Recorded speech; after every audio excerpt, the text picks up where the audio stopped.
Chapter 359. In the giant mirrors above the arena, everyone was seeing Ghost lifting Peter by his neck. Peter mustered the little bit of strength he had in his body to punch Ghost. Pathetic, Ghost snickered after getting a punch from Peter. Peter was completely stunned by Ghost. When he first fought Ghost, his movements were slow despite the runes, his fighting technique was sloppy. Plus, his reaction time was way slower. This time, however, Ghost fought like a new person. Peter couldn't even evade his attacks as he was too fast. Moreover, Ghost was able to destroy the runes he placed on the battle stage without sweating a break. It shouldn't be possible, yet somewhere Ghost destroyed them. Without the runes to restrict Ghost's spells and skills, Peter's plan of defeating him took a nosedive. Boom. Suddenly Michael slammed Peter on the floor, almost forming a crater in the battle stage. The force of the slam sent the spear in Peter's hands flying away. The light in Peter's eyes started to dim down due to the broken bones inside him. Under everyone's shocked gazes, Michael flicked his hand as a healing potion appeared in his hand. The fun is just getting started, Peter. He forced the healing potion down Peter's mouth as the internal wounds Peter suffered gradually healed. His pale face became rosy again. Ghost's hand was still around Peter's neck. Before Peter could stand up, he was thrown into the air by Ghost. Because Peter healed up, he was able to balance himself in the middle and landed comfortably on the battle stage. He raised his hand as the spear came flying into his hand. "You said something about my sword skills," with an arrogant smile, Peter saw Ghost unsheath the two swords on his back. The hate Peter had towards Ghost at this point was immeasurable. He had never felt so humiliated in his life. Thousands of people witnessed Ghost beating him mercilessly like he was a weak animal. Michael could have easily broken Peter's limbs and ended the fight in a couple of minutes. Yet he chose to drag out the fight, which was not his style. He always preferred to end the battle as soon as possible without giving his opponent the time to get lucky. This time he made an exception to the rule because he wanted to show the entire continent what would happen if someone messed with him. Also, beating the crap out of Peter was his way of venting the anger boiling inside him. Every time he saw the blue-haired guy sitting next to the princess, the flashes of Abra's last moments flashed across his eyes. He never felt such anger like this for a long time. It took everything in him to keep his cool.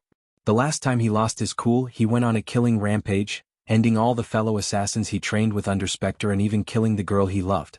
Lightning Dash, Wind Steps, both of them cast the spells at the same time with their weapons in their hands. The nobles once again leaned forward while the commoners couldn't stay seated. The Wind Steps was an epic class spell that let the caster step into the gaps between realms to teleport. It was similar to a short-distance teleportation spell with quick casting time. The spell was extremely hard to master, and any mishap during the spell would end the caster's life. Those like Darius knew about the spell. They commended Peter for mastering the spell. In a blink of an eye, Peter appeared behind Michael. Clang. Without even turning back, Michael blacked the spear with his sword. The clash of metals produced an ear-piercing sound. The next moment, Michael turned around swinging his sword. Peter managed to block the sword as he expected. Considering spears were not very effective in too short of a distance, Peter jumped back to get some distance between him and Ghost. "Let me show you what a real swordsman can do in a fight against a spearman," as he said. He brushed the swords together. Each time he brushed the swords on each other, it produced sparks of fire. Wrath of Emir. Peter slammed the spear onto the ground. Michael halted his steps, looking at the golden spear trembling violently. Soon, he saw a glistening purple tornado appear out of the spear's tip. The tornado grew bigger and meaner with each passing second. The tornado gradually moved towards Michael. When the people looked at the tornado closer, they could see vague images of spears in the tornado. Why isn't he moving? Ethan worried about his son. Ethan was one of the people who knew which class the spell belonged to, the epic class. Normally these spells would take a long time to cast, yet Peter cast the spell in a few seconds. This was proof of Peter's mastery over spells and runes. Unlike Ethan, Michael didn't worry about the tornado moving towards him. In fact, he was overjoyed. The more powerful spell Peter cast, the more badass points he would receive when walking out of the spells unscathed. "What is he doing?" Imelda asked with wide eyes, seeing Ghost walking towards the tornado instead of scurrying away from the tornado's path. The black long coat fluttered violently in the air while he was slowly and calmly walking towards the tornado. All the crowd, including the commentators, were speechless. It was too exciting. Under the people's shocked gazes, the tornado finally enveloped Ghost. No one could see his figure inside the tornado. For a few moments, only the howling noise of the tornado could be heard. Maintaining the tornado used Peter's arch energy and strength in his body. After keeping the tornado from fading away for a few minutes, his legs grew weaker by the moment. Still, he maintained the tornado because he wasn't planning to underestimate Ghost again. It was evident that Ghost intentionally hid his true power when they first fought. Peter blamed himself for stupidly falling for his plan. After their initial fight, Peter didn't even take Ghost seriously. Therefore, he didn't form another strategy but came to fight with the same plan he used in their first fight. If he hadn't underestimated Ghost, he would have created new runes to defeat Ghost and wouldn't have gotten his ass kicked. "Hello, Peter." Suddenly, Peter felt a chill running through his spine when he heard a calm voice coming from the tornado. Many people gasped in shock when they saw Ghost stepping out of the tornado, not even a cut on his face. "No, impossible," Peter mumbled as his mind went blank. Granted, Ghost had more cultivation power than him, still it wasn't possible even for a level 10 core formation stage warrior to face the tornado and come out unscathed. Lightning dash, the smile on Michael's face disappeared as he cast the spell. In a blink of an eye, he appeared before Peter as Peter raised his spear to defend himself.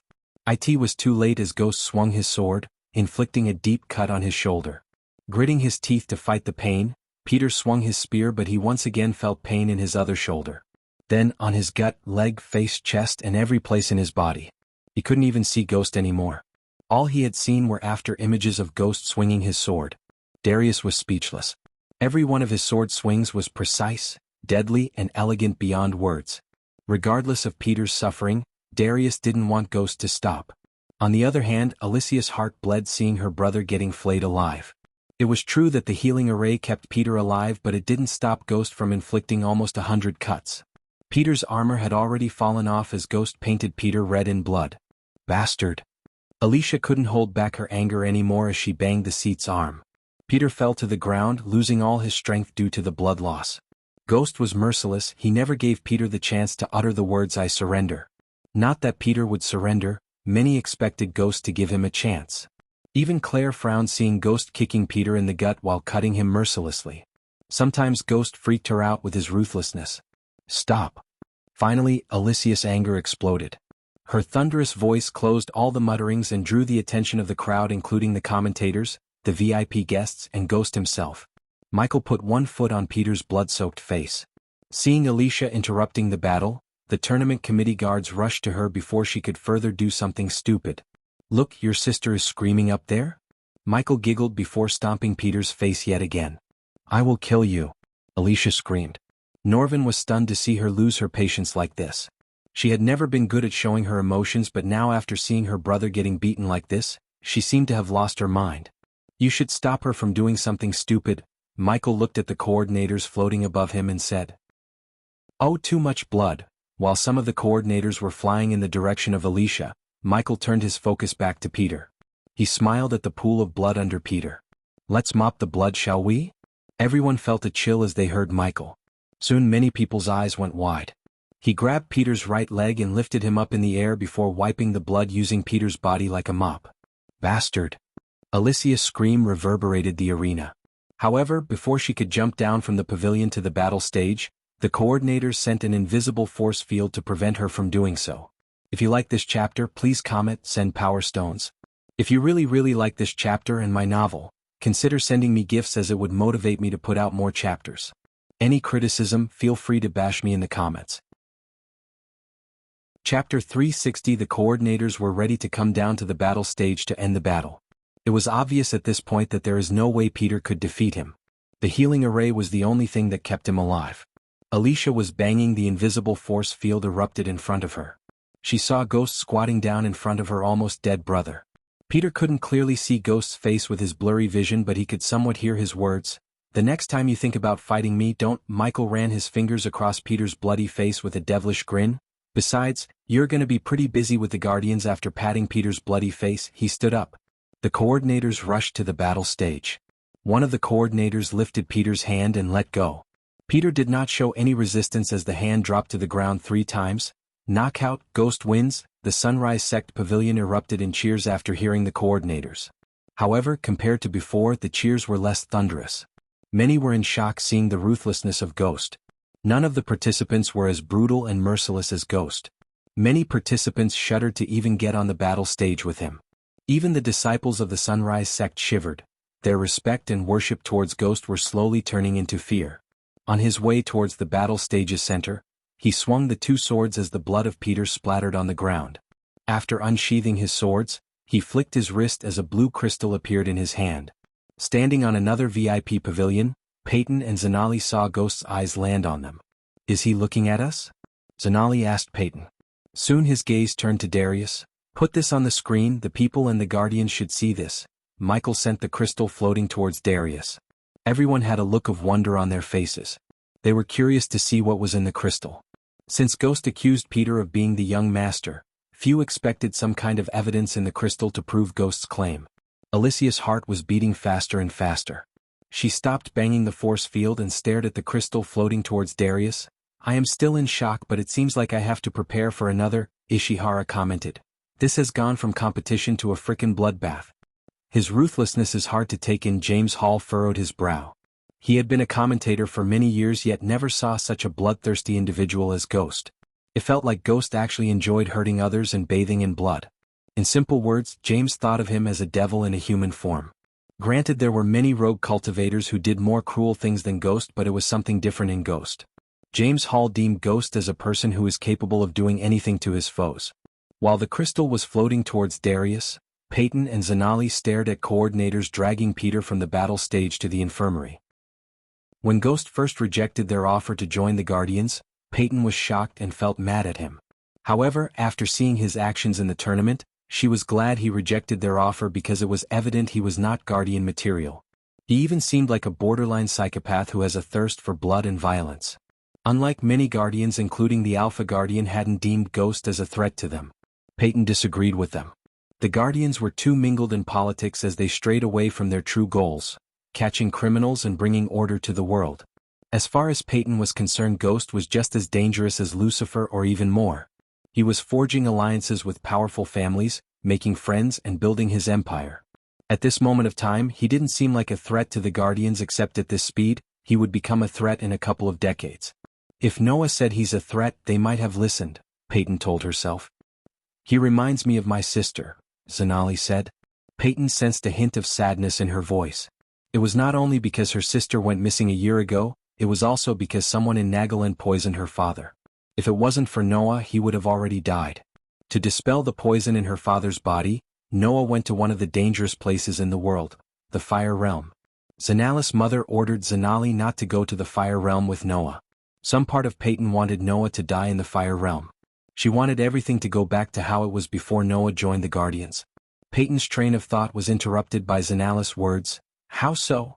Peyton asked. She too enjoyed such needless bloodshed. She actually enjoyed making others suffer, including her own family. Zanali's eyes watered, thinking about her father on the verge of death in Gaia. "It's not like you and your family is completely blameless in Gaia's matter, Zanali." For a moment Zanali couldn't believe what she just heard from Peyton. She had never talked to her like this before. Peyton's subconscious anger towards Noah got redirected towards Zanali. "Peyton, what did you mean by that?" "Nothing." Peyton waved her hand, but Zanali didn't let go. "You obviously have something to tell me, so tell me, Peyton." "You think we were to blame for what my sister did?" Zanali's voice didn't sound like she was angry but glum and concerned. Peyton sighed, realizing her impulse got the better of her. "Your father took the throne which was rightfully hers and decided to give it to you instead, Zanali. So anyone in your sister's place would feel betrayed." Her words yet again shocked Zanali. She thought Peyton understood her, but Zanali realized she thought wrong. "I never wanted that throne, Peyton. She pushed me to take the throne. You know why? If she was on the throne, there would be no need for prisons. She would play the judge, jury, and executioner, just like her mother. My sister always blamed me and my mother for the rising crime rate in Nagaland and said if she or her mother was on the throne, it wouldn't be the case." Zanali paused for a second, seeing Ghost leave the battle stage. Darius and some others were meddling with the crystal. Because she or her mother would have killed the accused without a fair trial. You don't know how many people were sentenced to death by her mother without any evidence to prove them absolutely guilty. She would go with her gut feeling. Of course, no criminals, no prisons, no high crime rate. There might have been hundreds of innocents who were said guilty by her mother. Under her rule, my people lived in fear. Just like her mother, Gaia would have been a dictator. I took the throne because I didn't want my people to live in fear. Peyton knew Zanali was right, but only partially right.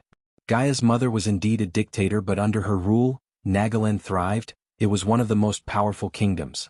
Under Gaia's father and Xanalis' mother's rule, the kingdom had grown weak. But everyone was getting a fair trial under the new rulers. Of course, each case would drag and waste resources. Still, Zanali and her mother advocated a fair trial for everyone without any compromises.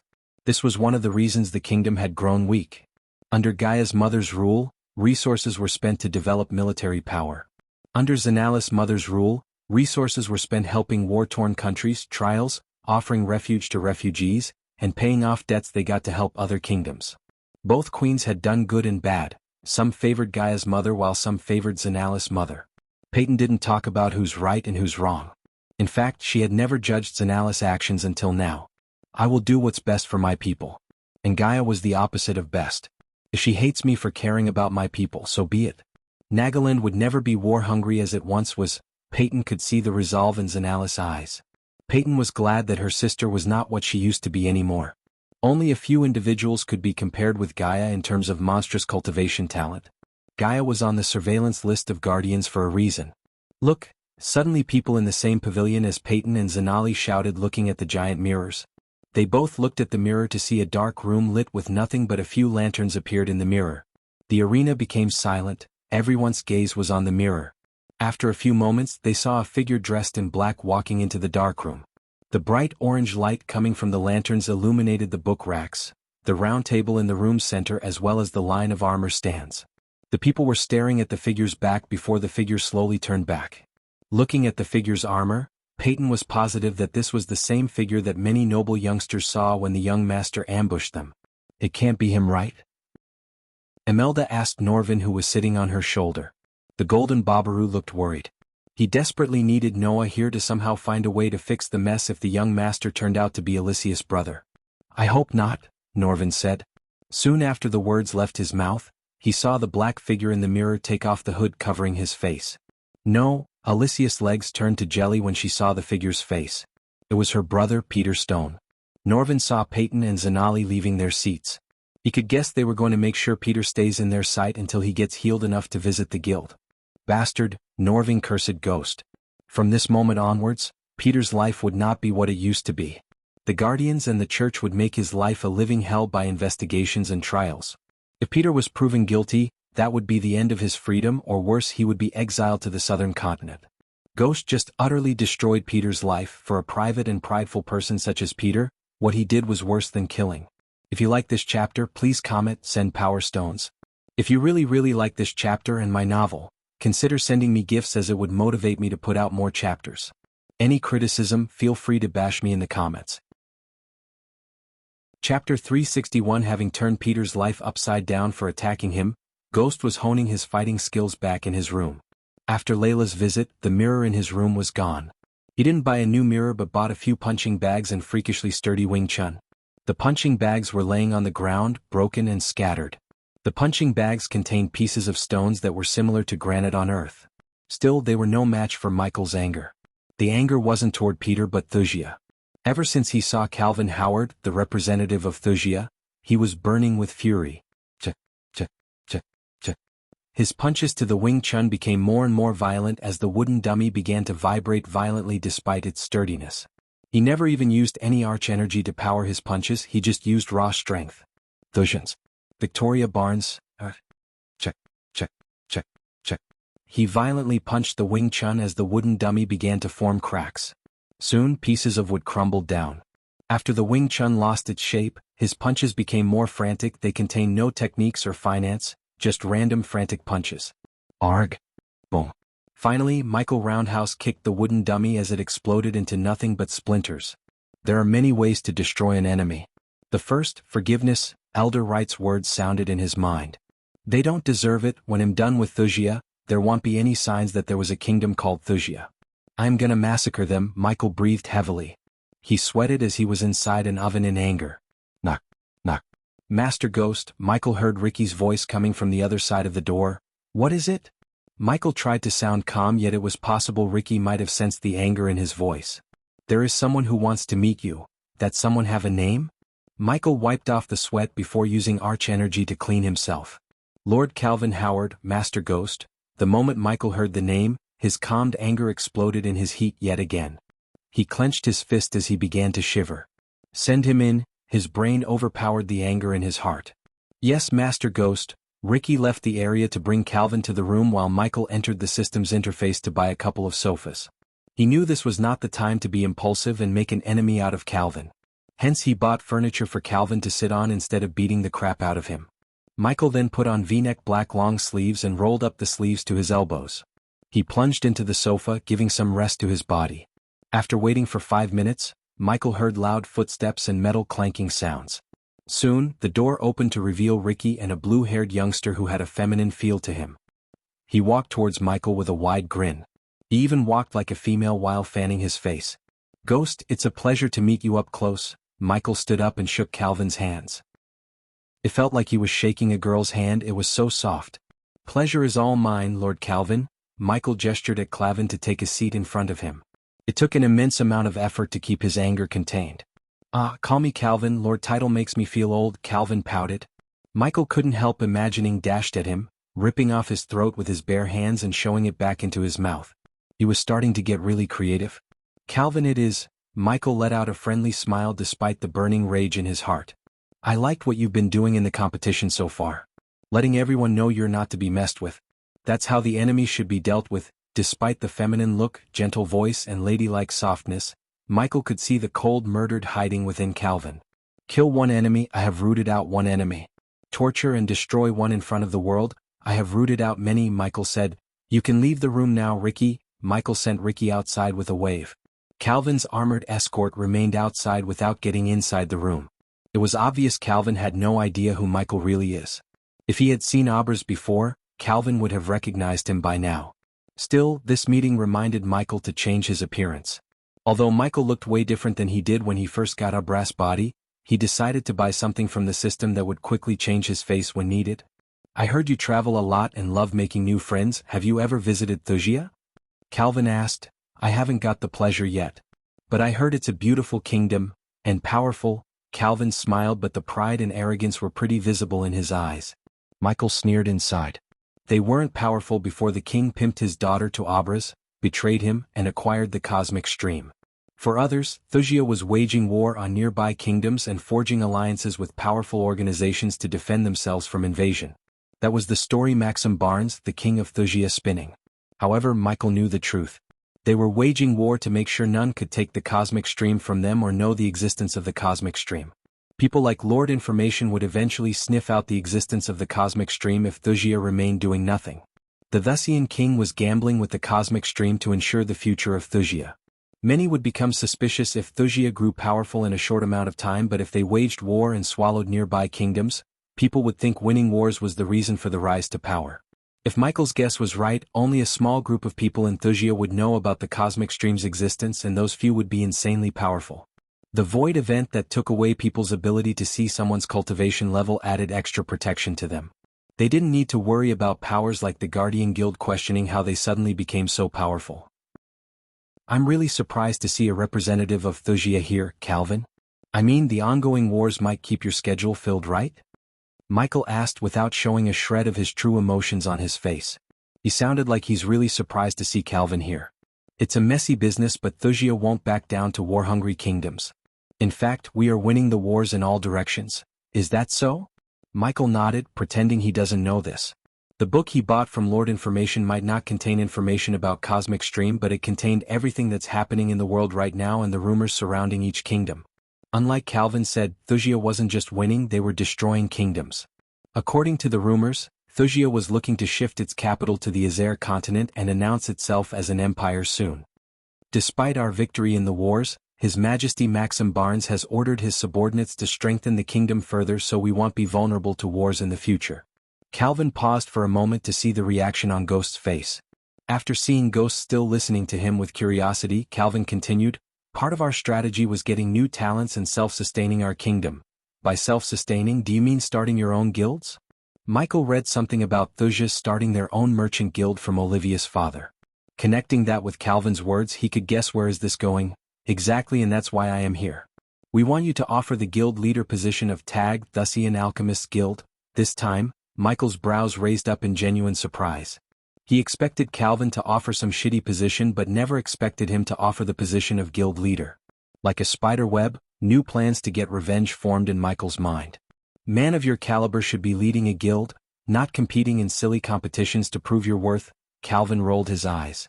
It was evident he was talking about the Alchemists Guild and the upcoming alchemist competition organized by them. Michael didn't need Calvin to tell him what those old alchemists did was rude and insolent. They should have invited him to be the judge of the competition, except they invited him to compete in the competition. Since Michael was hiding the fact that he's the #1 alchemist in Elon, Gabriel could think of judging him. But what about the rest of the guild?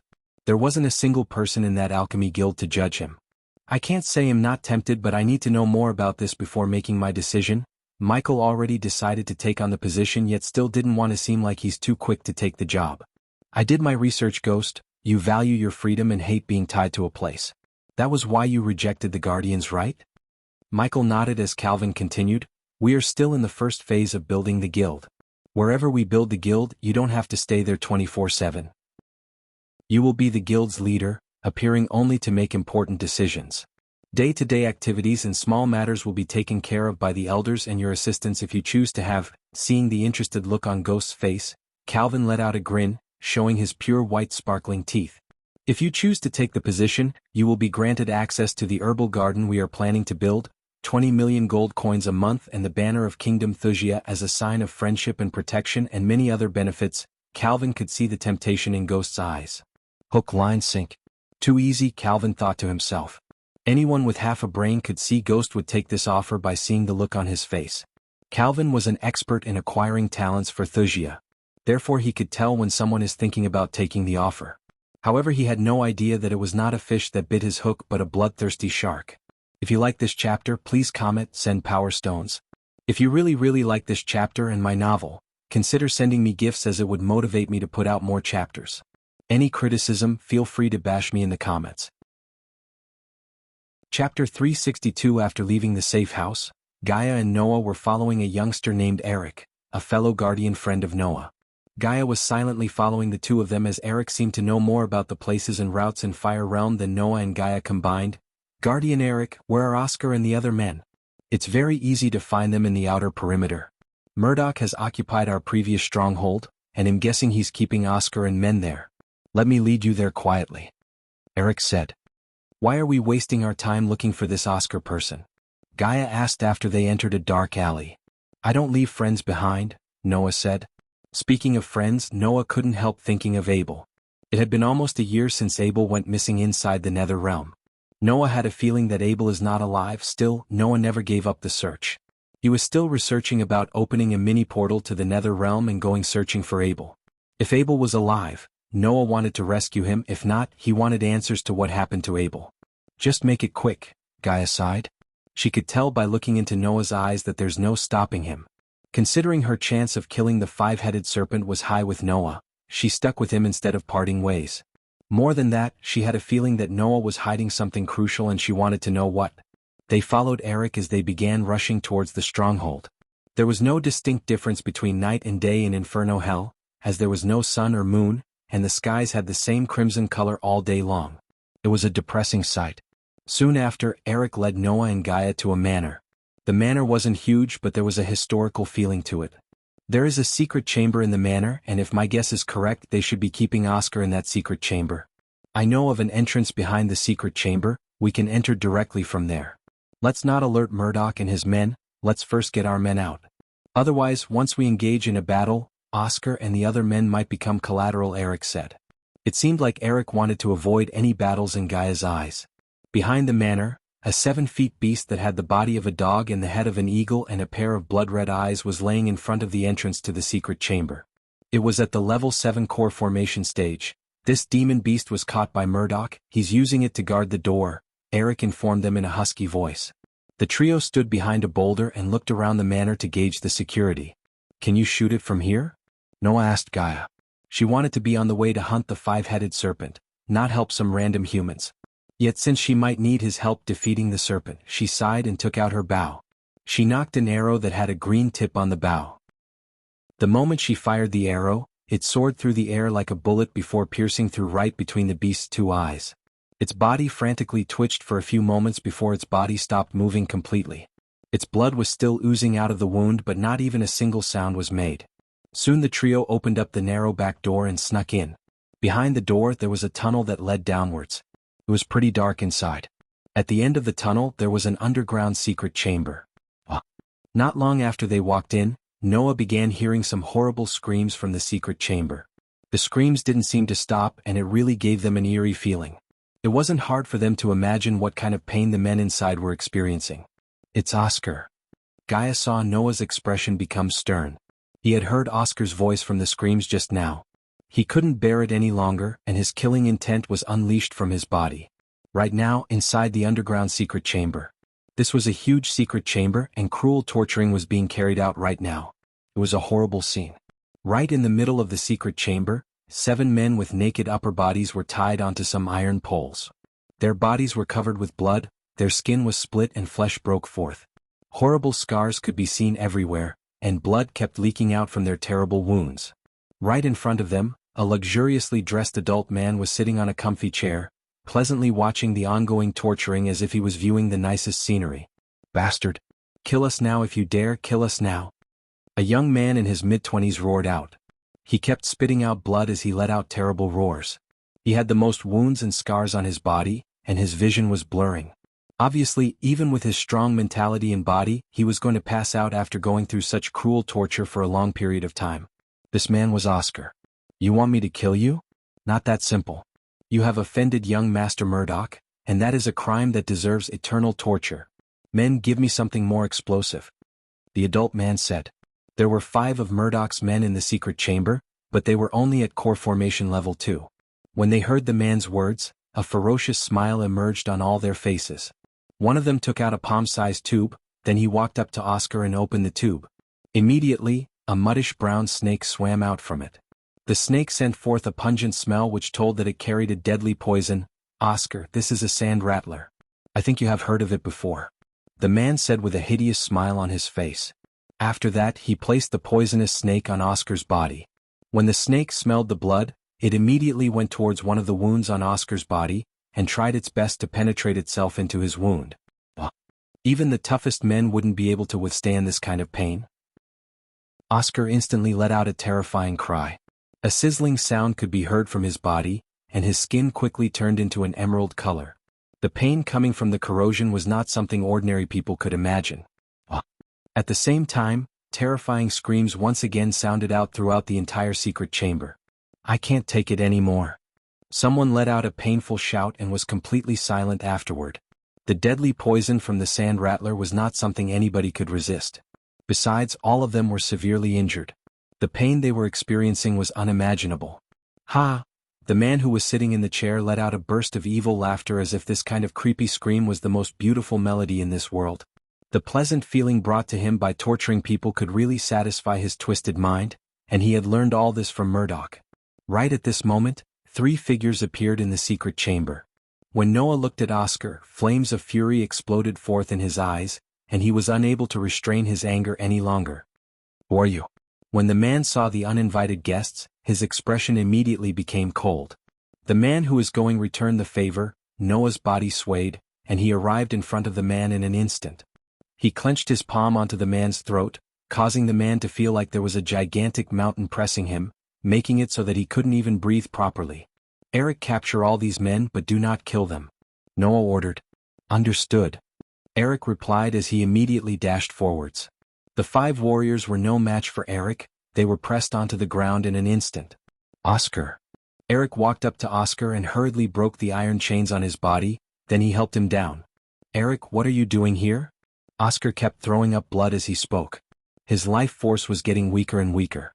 "Oscar, look who is here," Eric said, pointing his finger at Noah. Noah threw the man onto the floor as he hit the floor with a loud thud sound. Noah then walked up to Oscar. "Oscar, I'm here to rescue you.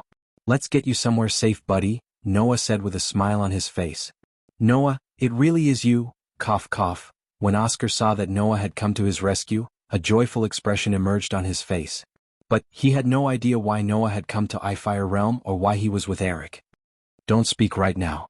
Noah placed his palm onto Oscar's body. With a flick of his wrist, he created a beam of light around his palm and sucked out all the deadly poisons in Oscar's body.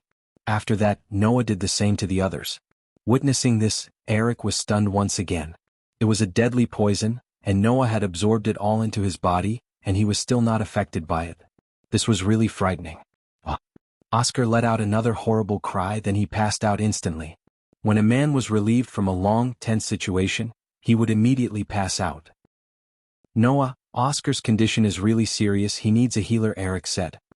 He glanced at the rest of the men, they were in a worse condition than Oscar. Gaia couldn't help wondering why Murdoch's men tortured them instead of just killing them. This made her curious. They will pay for what they did to you and your men, Oscar. Noah, Gaia heard Oscar, who was lying on the ground, barely keeping his eyes open, speak Noah's name. Oscar moved his right hand towards Noah as Gaia noticed a small glimmer inside Oscar's forearm. The key, Gaia saw a vague shape of a 3-inch key appear in Oscar's forearm before the light moved into Noah's arm and disappeared. After the energy key came into his body, Noah heard his mentor's voice in his head. With this key, we are one step closer to reviving the elders. Noah, the elders Andreas mentioned were not some run-of-the-mill elders, they were the ones who destroyed the Order of Death 3,000 years ago. The elites of Supreme Guardian. If you like this chapter, please comment, send power stones. If you really like this chapter and my novel, consider sending me gifts as it would motivate me to put out more chapters. Any criticism, feel free to bash me in the comments. Chapter 363. While Noah was helping injured Oscar get back to his feet, Gaia heard footsteps. She slowly moved into the dark corner of the room, not to avoid a battle but to see what else Noah could do. You have no idea what you've done, you're dead. Few of the men Eric captured muttered. Eric did a number on them by breaking several bones including the jaw. Hence they had a hard time talking. You're simply seeking death by killing the men in my stronghold. Boom. Right at this moment, a loud shout sounded out from afar as the room's door exploded into bits and pieces. The next moment, a figure emerged through the dust produced by the door. The man who stepped into the torture room was a man in his early 30s. He had an oval-shaped face like the full moon with 2 round eyes, as though someone put eggs in his head instead of eyes. His body was draped in blood-red robes that swept the ground as he walked. One would expect a man capable of such cruelty would look cruel too, yet this man looked gentle as a flower. However, standing in the dark corner, Gaia could see the murderous intent in his eyes. Eyes were said to be the windows to one's soul, she could see his cruel soul through his bloodshot eyes. Young master. One of the men apprehended by Eric looked at Murdoch as if he had just found his savior. Their faces brightened up immediately. They had witnessed Murdoch's strength before, and they knew that no matter how strong the young man in front of him was, there was no way he would be a match for Murdoch. After all, Murdoch was a core formation level 8 cultivator while Noah was just at the core formation level 2. Murdoch turned around, looking at the dead bodies scattered across the place. Blood was still leaking out from many of his subordinates. In an instant, fury filled his eyes. You did all this? Murdoch stared angrily at Noah. Noah didn't answer Murdoch's question. Instead, Noah just stared at him with a clenched fist. So you are Murdoch? Noah asked as he threw an examining look onto Murdoch. Young master, these guys are guardians. They ambushed us like cowards. They are. The man who tortured Oscar was called Kai. He had a frightened expression on his face, and he was unable to pull himself out of his panicked state. He couldn't say he and his men were beaten up by 2 youngsters in a couple of seconds. I will deal with you weaklings later. I have these 2 guardians to torture and kill. Murdoch let out a cold snort. It wasn't easy to cultivate a group of men in Hell City. All these men had pledged loyalty to him and worked under his command. He would always send them to hunt for monsters in the depths of Fire Realm, and he would be able to get a share of their harvest. Put it this way, as long as he had a group of men working for him, he would be able to enjoy good wealth and benefits without doing anything himself. In Fire Realm, monster cores were the currency. The more people he had working for him, the more monster cores he would get. He accumulated an amassed amount of monster cores over the years. Hence he was living a lavish life in Fire Realm. This was why he never left Fire Realm even though he had every chance to leave this place. Now, all his men had been injured and apprehended by guardians in such a short period of time. This was no different than messing with his life in Fire Realm. Therefore Murdoch had every right to be pissed off. Murdoch, a genius from Aragoth who turned into a warlord, quite a career change. But too bad you've offended someone you shouldn't have. You hurt my friend, you messed with a guardian. Today I'll bring my friend justice, and that's the reason why I want to throw everyone in this stronghold into the deepest dungeons of the Guardian Guild, except you. Noah slowly walked forwards with his eyes locked on Murdoch. You will regret messing with a guardian until the end of your days. Noah said without hiding the cold murderous intent in his heart. Gaia was watching the scene unfold from the dark corner. To this moment, Murdoch was unaware of her existence in the room. As far as he was concerned, he only had 2 guardians to deal with. Don't think I don't know why he's here. Once I sell the information I know along with him, I'm gonna be freaking rich everywhere. Murdoch burst into laughter without giving a damn about Noah's threat. Only place you're gonna sell any information to is the prison you're going. Noah shrugged. He remained standing in the same spot. Gaia saw Murdoch flicking his wrist as a round-shaped lock that glowed in a dark light appeared in his hand. There were numerous mystical symbols carved onto the lock itself.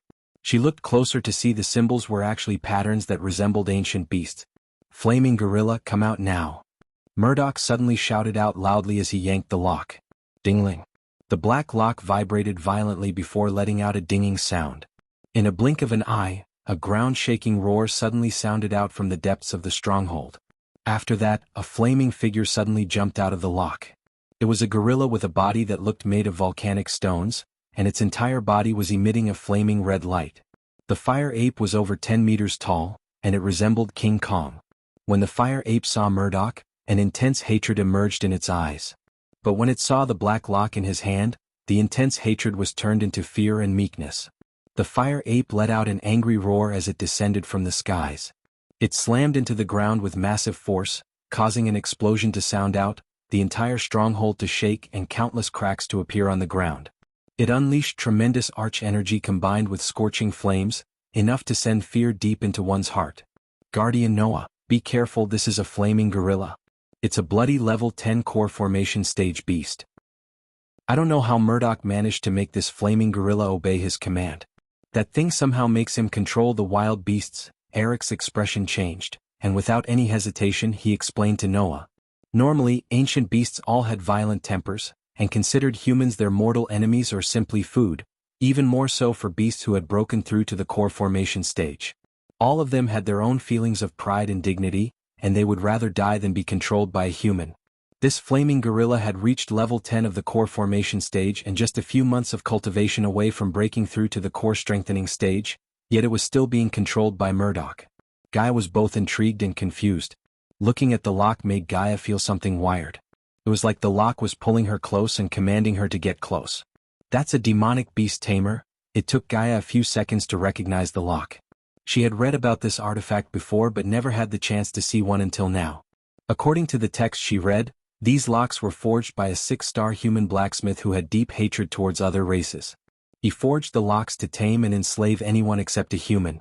The 7 locks were said to be lost in time except she found one today. Murdoch smiled as he raised the demonic beast tamer in his hand and waved it towards the flaming gorilla, then he gave out an order. Flaming gorilla, kill this man for me. Murdoch pointed at Noah. The flaming gorilla was furious and flames were shooting out from its eyes. As a beast grew up in the fire realm, it had its own pride and dignity, that's why it felt extremely enraged upon being controlled by a human. However, because of the demonic beast tamer, it was forced to obey Murdoch's command.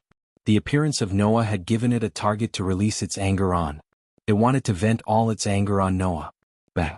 The flaming gorilla punched a huge hole in the ground, then it jumped into the air, forcefully throwing its majestic body which was covered in scorching flames toward Noah. Eric's expression changed dramatically. With his cultivation level he could handle a fire core formation level 2 or 3 warriors, but not a level 10 beast like the flaming gorilla. A brutal opponent like this was really frightening. Pathetic, Noah snickered. Despite the flaming gorilla that's flying towards him in rage, he remained calm. It reminded Gaia of Ghost. Light range, Noah calmly uttered the 2 words as Gaia saw the torture room suddenly gets brighter and brighter. The flaming gorilla stopped rampaging towards Noah as it started to feel threatened by the human in front of it. Release. Instead of unsheathing his words, Noah just raised his finger towards the lock and shouted. The very next moment, a bolt of bright light appeared out of Noah's finger. The light bolt soared through the gorilla without harming it, but when it touched the lock trembled. What the? Murdoch was stunned to see the lock trembling in his hand like never before. In a few seconds the lock exploded into tiny bits and pieces. The very next moment, a vortex appeared in the room that pulled the flaming gorilla into it. The flaming gorilla let out shrill cries, all of its furs were standing up. It tried to run away from the pulling force, yet its efforts were in vain because, in a few seconds, the flaming gorilla disappeared from the room into the vortex. The blast force produced by the destruction of the lock sent Murdoch flying into the wall behind him. "Young master!" Murdoch's men shouted. "Arg, cough!" Murdoch coughed up thick blood while Noah walked towards him. Murdoch could vaguely see Noah through his blurry vision. He tried to stand up but he failed to do so due to internal wounds. Gaia watched Noah putting his hand on Murdoch's head. "Break!" If Ghost was here he would have killed Murdoch by now, Gaia knew that. However, Noah didn't seem to be interested in killing Murdoch. He just put his hand on Murdoch's head as a bright light enveloped Murdoch in a blink of an eye. Gaia's eyes widened in shock, seeing Murdoch's cultivation level gradually becoming lower and lower. In a few minutes, Murdoch hit rock bottom as he became a commoner. "He crippled him," Gaia muttered in shock because it didn't seem like typical crippling, rather, it seemed like he locked away Murdoch's ability to cultivate or use arch energy completely. If you like this chapter, please comment, send power stones.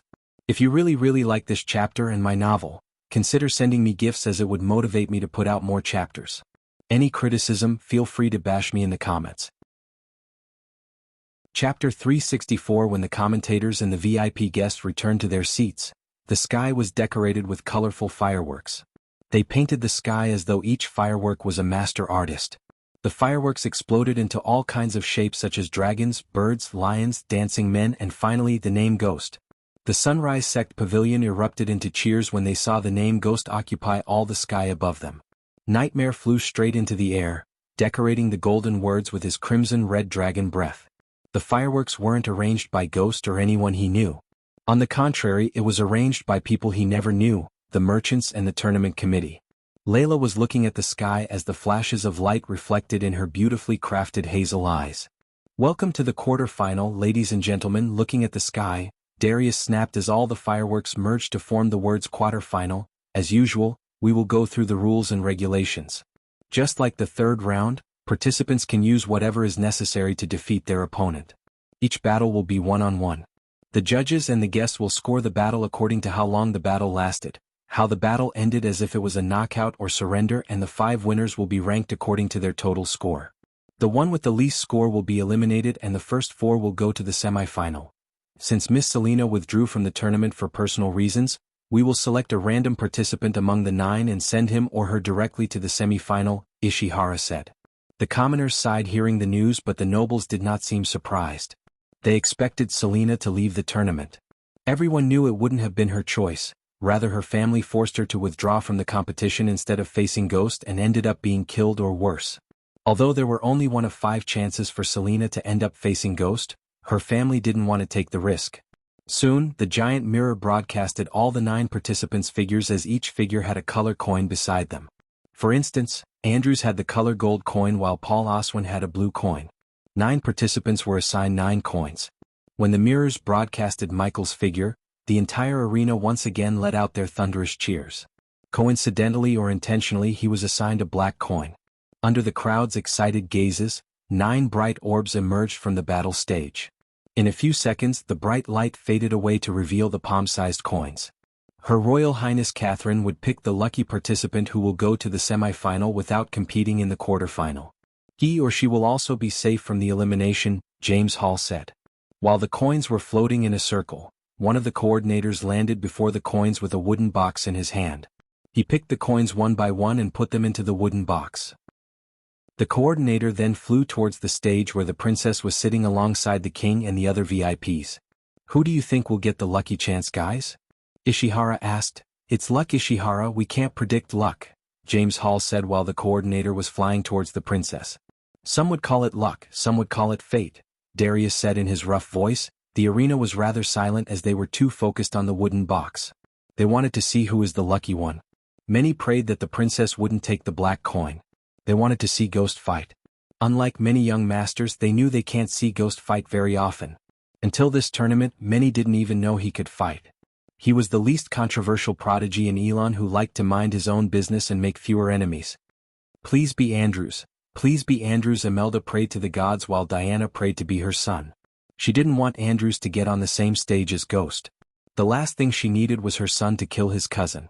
After destroying Sky Hall and everyone who would hurt her son, Diana wanted him to have a family that he never had. "Your Royal Highness, The coordinator bowed his head slightly, handing over the wooden box to Princess Catherine. Despite the thousands of eyes on her, Catherine sported a smile on her face. No one except a few didn't know she was praying to pick the golden coin, which was Andrew's. It took a few moments for her to grab a coin in the wooden box. Even though she couldn't see the coin she grabbed, she just hoped it would be the golden coin. "I'm excited," Ishihara giggled. Everyone's gaze was on the princess as she slowly retrieved her hands from the wooden box. Black coin. Many gasped in shock, including the princess herself. Catherine's heart skipped a beat looking at the black coin in her hand. Drops of sweat formed on her smooth forehead. He got one step closer to marrying her. If Andrews couldn't defeat Ghost, her father would announce that he will marry her to Ghost. Catherine would rather die than marry that monster in human form. It's decided then. Ghost will go to the semi-finals directly, James Hall said as the participants felt relieved. After seeing what he did to Alex and Peter, none of them wanted to face him in a battle. Andrews on the other hand had a mixed feeling. He was glad that he didn't have to face Ghost in the quarterfinal, but he was troubled thinking that he needed to eventually face him. Now without further delay, let's begin the quarterfinals, Darius' voice reverberated through the arena. As usual, the body-strengthening stage warriors came to the battle stage to pick their opponents while core formation participants were busy strategizing. It's time for us to witness the final fight of the day. The crowd wasn't as excited as before when the last fight had Ghost. Let's have thunderous cheers for our competitors, Paul Oswin and Andrew Winston. Andrew has become the dark horse of the competition, guys, Ishihara commented while waiting for Andrew and Paul to come to the battle stage. Yes, it's really stunning to see a rune master with level 3 core formation stage cultivation to come this far, Ishihara nodded as James Hall continued. Many commoners even root for Andrew. People seem to love underdogs. I can see a resolution in Andrew's eyes. It's like he's fighting for something valuable and bigger than the championship title and the rewards. Darius' words echoed in Catherine's mind. Andrew was fighting for her, no one knew that except her.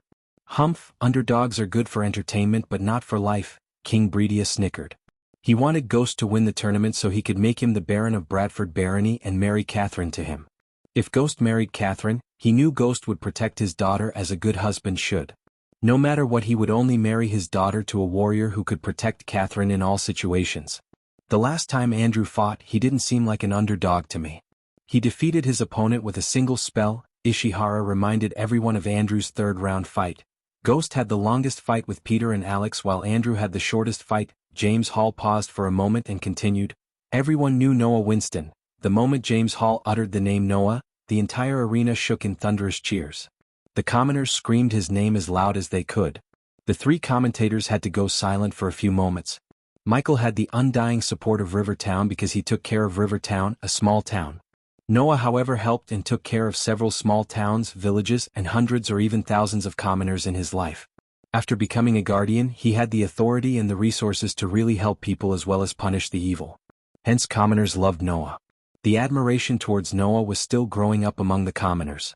Andrew's cousin is a warrior prodigy, but no one knew Andrew was just as talented as his guardian cousin. They were both blessed with specializations too. After the cheers died down, James Hall spoke. They are here. Before Ishihara could speak about Paul Oswin, both the participants landed on the battle stage. I always thought I would end up fighting your cousin but never thought I would face you, Paul smiled. He didn't radiate any pride or haughtiness or arrogance. Life is strange that way, Paul. The spell you used earlier, was that a legendary one? Many people gasped in shock just by hearing the word legendary. Even nobles leaned forwards to hear Andrew's answer. I was not that fortunate, Paul. It was an epic spell. I enhanced it with a few runes. Paul's brows arched up as he nodded. He then looked up at the coordinators. Shall we start the battle? I have places to be, Paul asked the coordinators before turning his gaze back to Andrew. There is no shame in surrendering, Andrew. We Oswins have a wedding in our family, so starting it with murder will be a bad omen. I will give you the same advice, Paul. Andrew's words didn't make Paul mad as many expected. He just smiled. Unlike many other young masters in prominent families, Paul avoided making unnecessary enemies.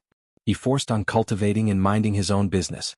Because of his character, some loved him while some loathed him in the Oswin family. Let's begin the battle. Michael will be back on This chapter needed to be written to let the story flow smoothly. If you like this chapter, please comment, send power stones. If you really like this chapter and my novel, consider sending me gifts as it would motivate me to put out more chapters. Any criticism, feel free to bash me in the comments. Chapter 365. After the bell rang indicating the start of the battle, both Andrew and Paul took out their weapons from their space rings.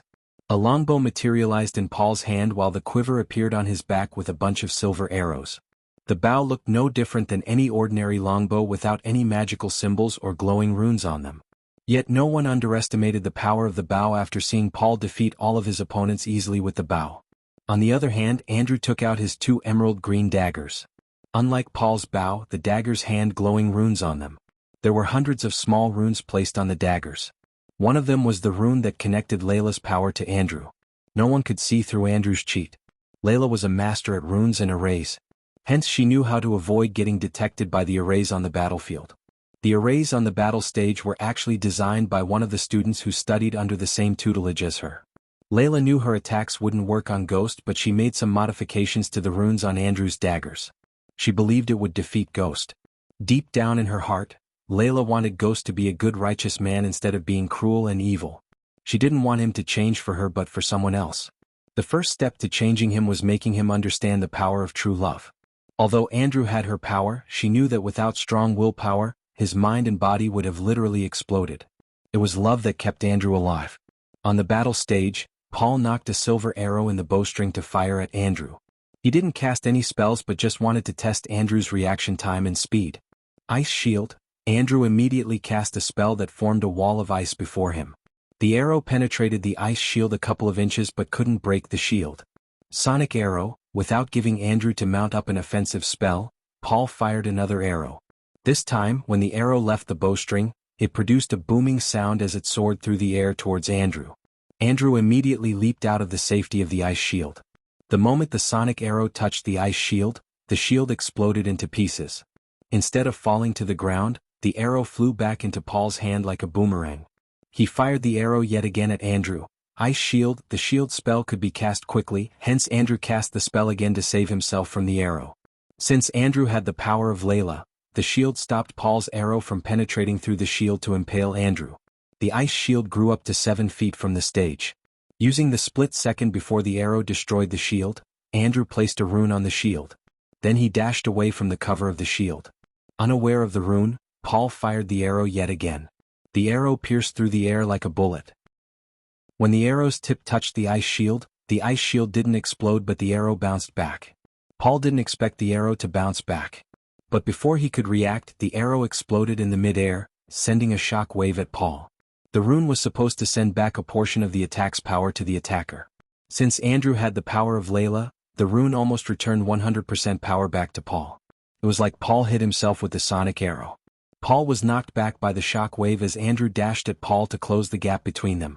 Because Paul was an archer, Andrew knew getting closer to Paul would put him in a disadvantageous position. While running towards Paul, Andrew drew symbols in the air as the crowd saw golden runes appear in the air before disappearing into the battle stage. They saw similar runes when Peter fought Ghost. Many doubted Paul could break the runes as Ghost did. Seeing Andrew running towards him, Paul immediately tried to take another arrow from his quiver but he was too late as Andrew leaped into the air. Gates of Valhalla. Cling. In the mid-air, Andrew shouted as he smacked the 2 daggers together. Suddenly Paul felt an immense pressure on him like he was being crushed by an invisible mountain. Arg, cough, cough. Paul caught up blood as the pressure increased by multiple folds. At this point Andrew almost came down on him with his full might. Paul tried to move his body yet he couldn't move at all. Meanwhile, lying on the bed, Michael was watching the battle in a 55-inch mirror. He felt like watching television back on Earth. So Layla is somehow enhancing his power. Interesting, Michael snickered. Don't underestimate Layla. The system can sense some changes in the energy patterns. Although these energy patterns cannot kill you, it can still harm you. The system informed Michael, I'm pretty sure you can make me immune. For a price, of course. But do you want the system to make you immune? You want to cheat? Isn't Andrew cheating right now? If it wasn't for Layla, Andrew would not be here. Besides, I have bigger things to worry about than dealing with Layla's bitchiness and petty feuds. Michael turned the pages of Lord Information's book to learn more about Wuxia. Are you thinking about taking the guild leader position?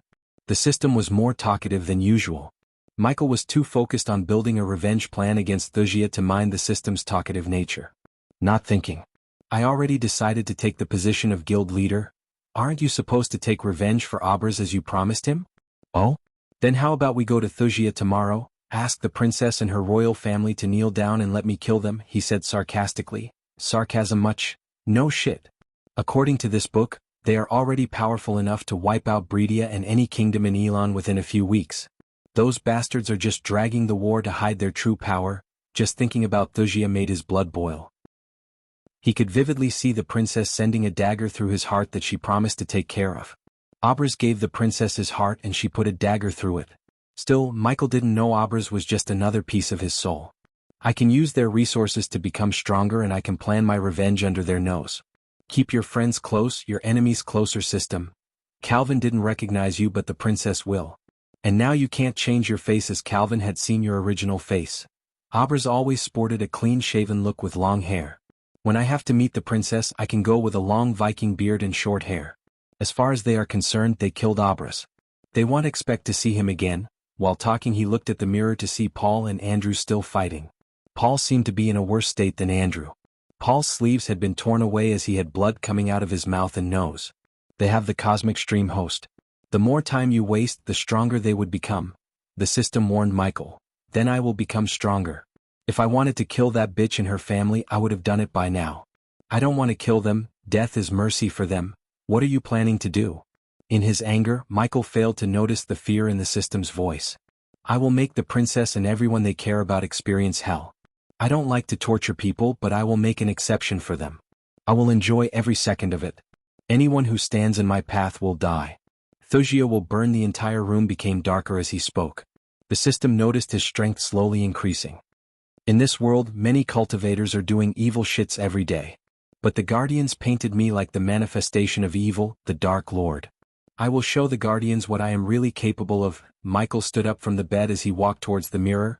May gods have mercy upon Thusians, 'cause I want, at this exact moment, a large tree could be seen on a lonely mountain. The large tree stood alone atop the mountain. One could see a figure tied to the tree. The figure was more like merged with the tree itself. The figure's face was covered in moths, mud and blood. He had a gray beard and shaggy hair. His body was riddled with scars as though he was cut thousands of times by someone. My God is here, the figure smiled looking in the direction of the Elon continent.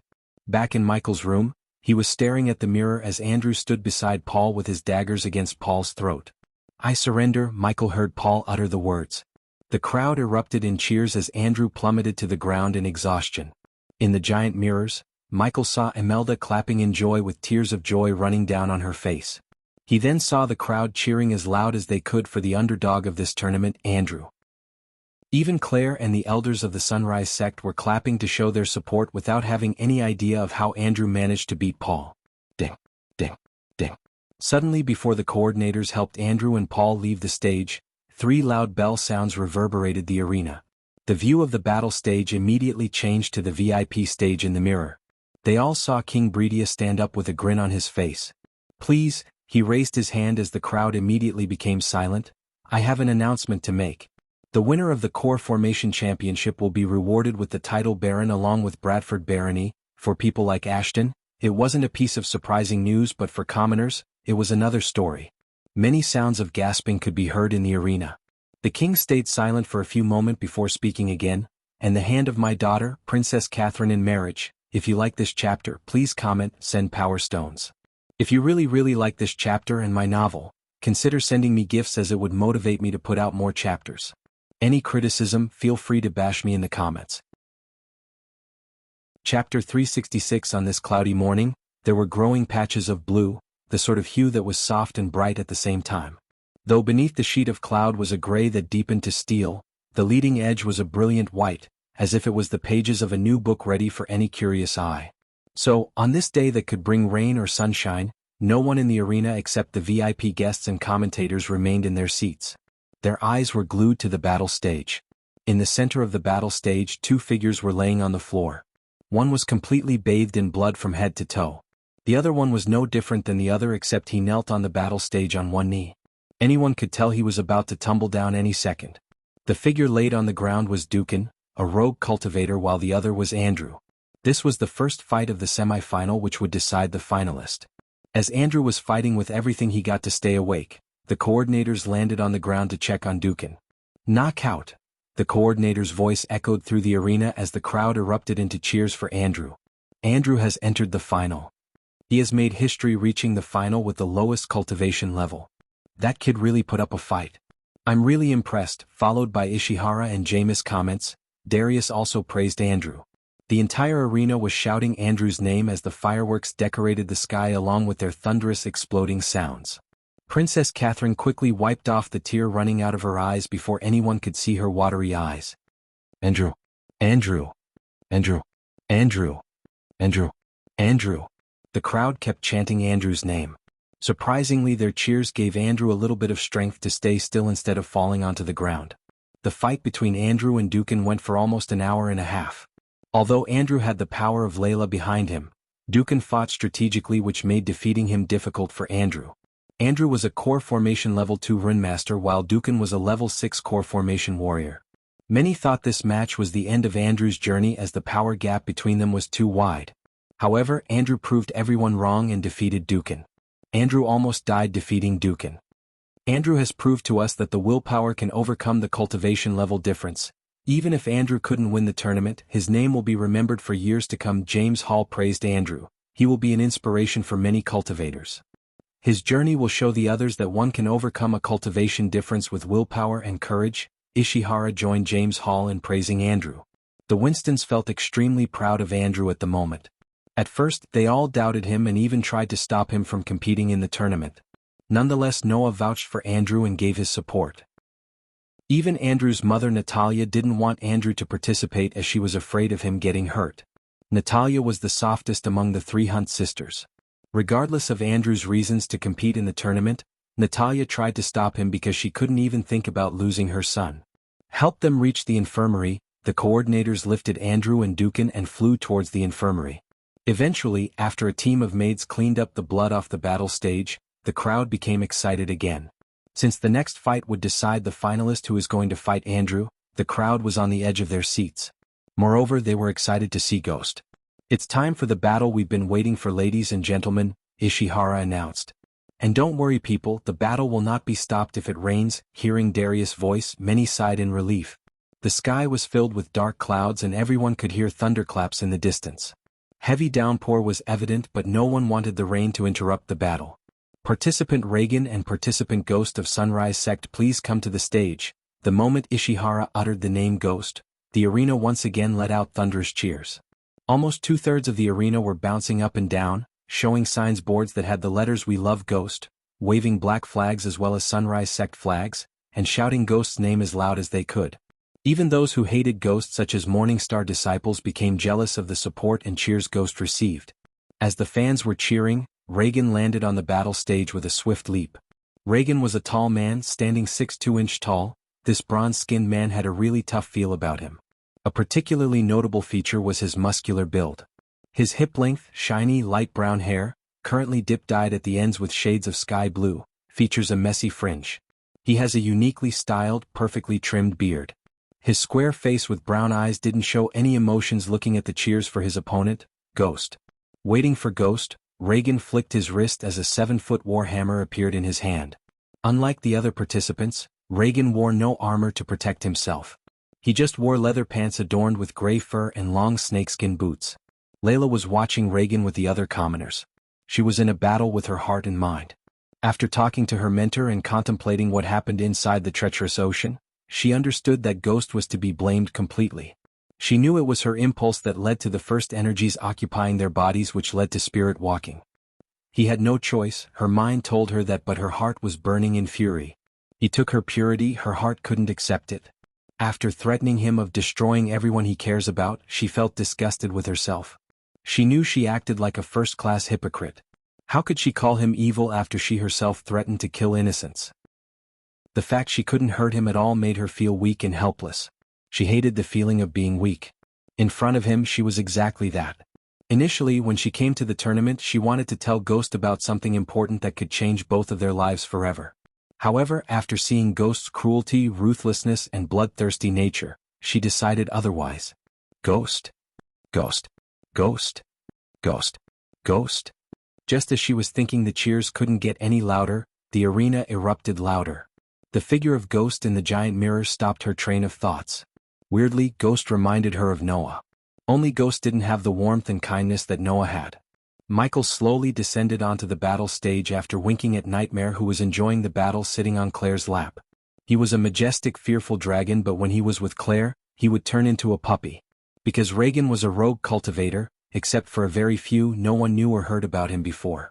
Coupled with the fact that Reagan always ended up with opponents who were weaker than him, didn't raise any support for him.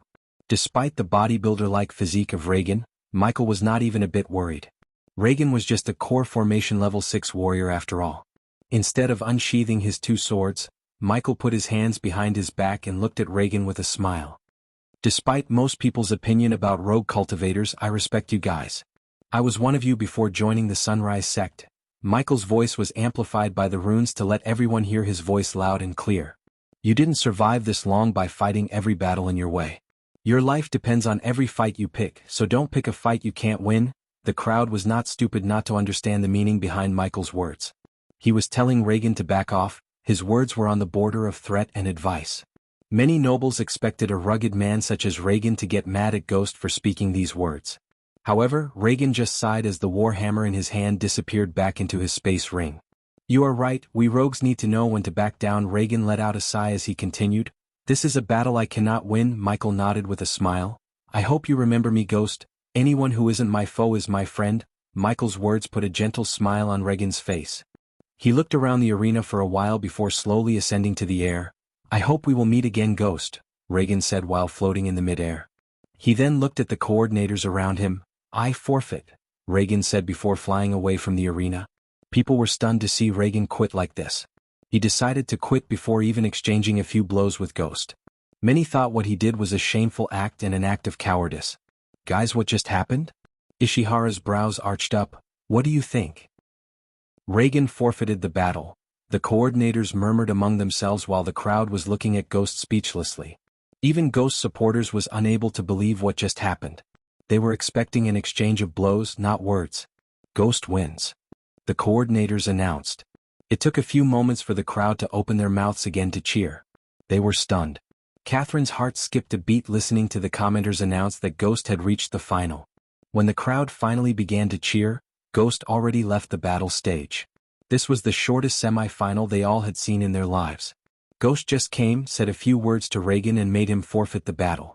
Unlike Andrew, who shed almost all of his blood, Ghost had entered the final without even breaking a sweat. I hope you don't mind being called Lady Ghost, Kathy. King Bredia leaned closer to Catherine's ears and said with a chuckle. This is it, my dear readers, the chapter before the finals. Andrew versus Michael will begin from the. If you like this chapter, please comment, send power stones. If you really like this chapter and my novel, consider sending me gifts as it would motivate me to put out more chapters. Any criticism, feel free to bash me in the comments. Chapter 367. After the semi-final round between Ghost and Reagan, the commentators announced a 6 hours break before the final of Body Strengthening Stage Cultivators. In the final, Sabrina faced Victoria. The final battle lasted for an hour before Sabrina overpowered Victoria and defeated her. The battle between the girls kept everyone on the edge of their seats. Even Ashton, who wasn't very interested in the tournament, watched the fight without batting an eye. Many expected Sabrina to give a speech after winning the championship, while the commoners wondered what would be the rewards.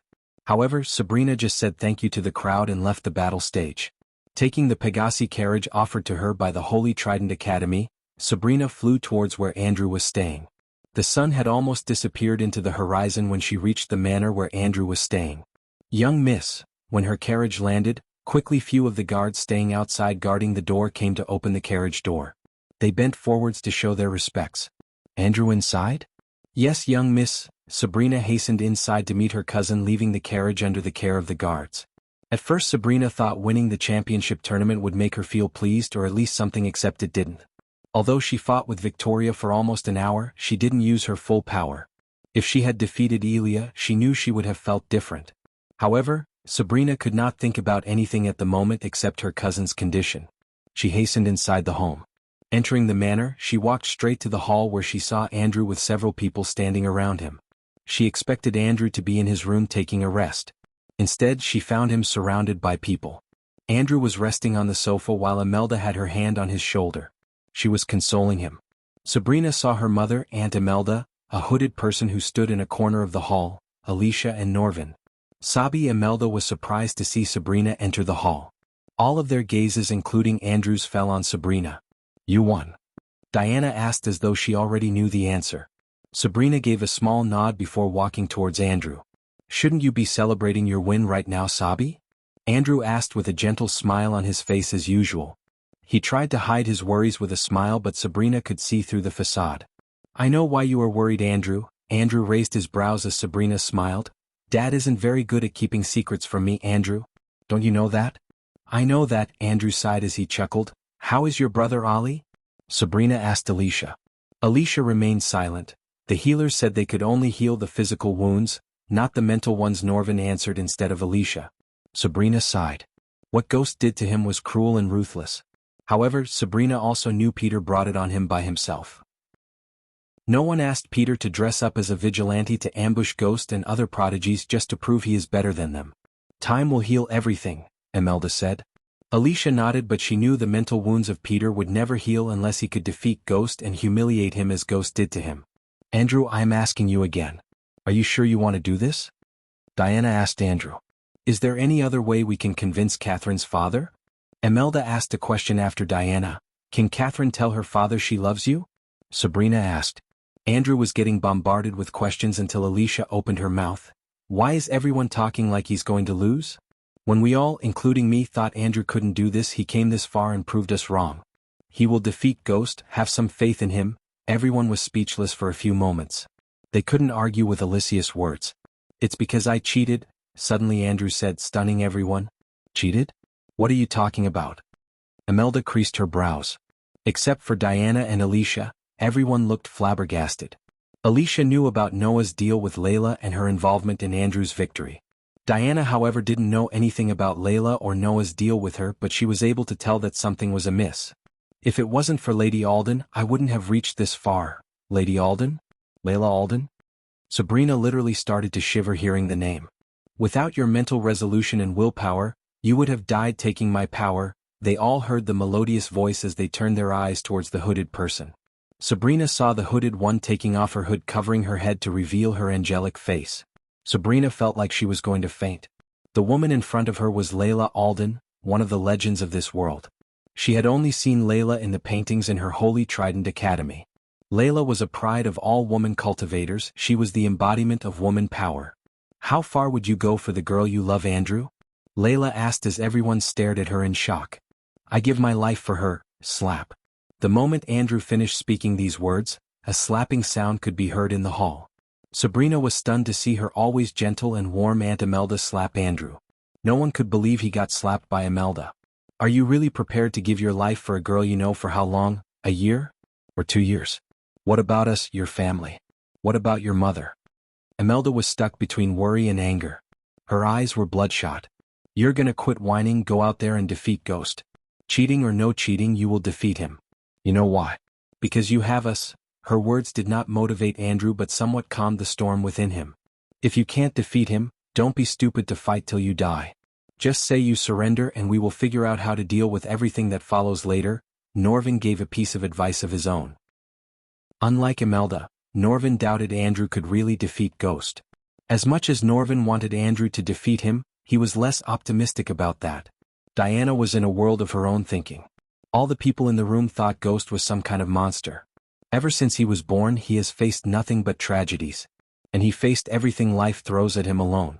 She didn't know why they called him the Dark Lord when there are hundreds or even thousands of evil cultivators who were capable of great evil roaming the work as they speak.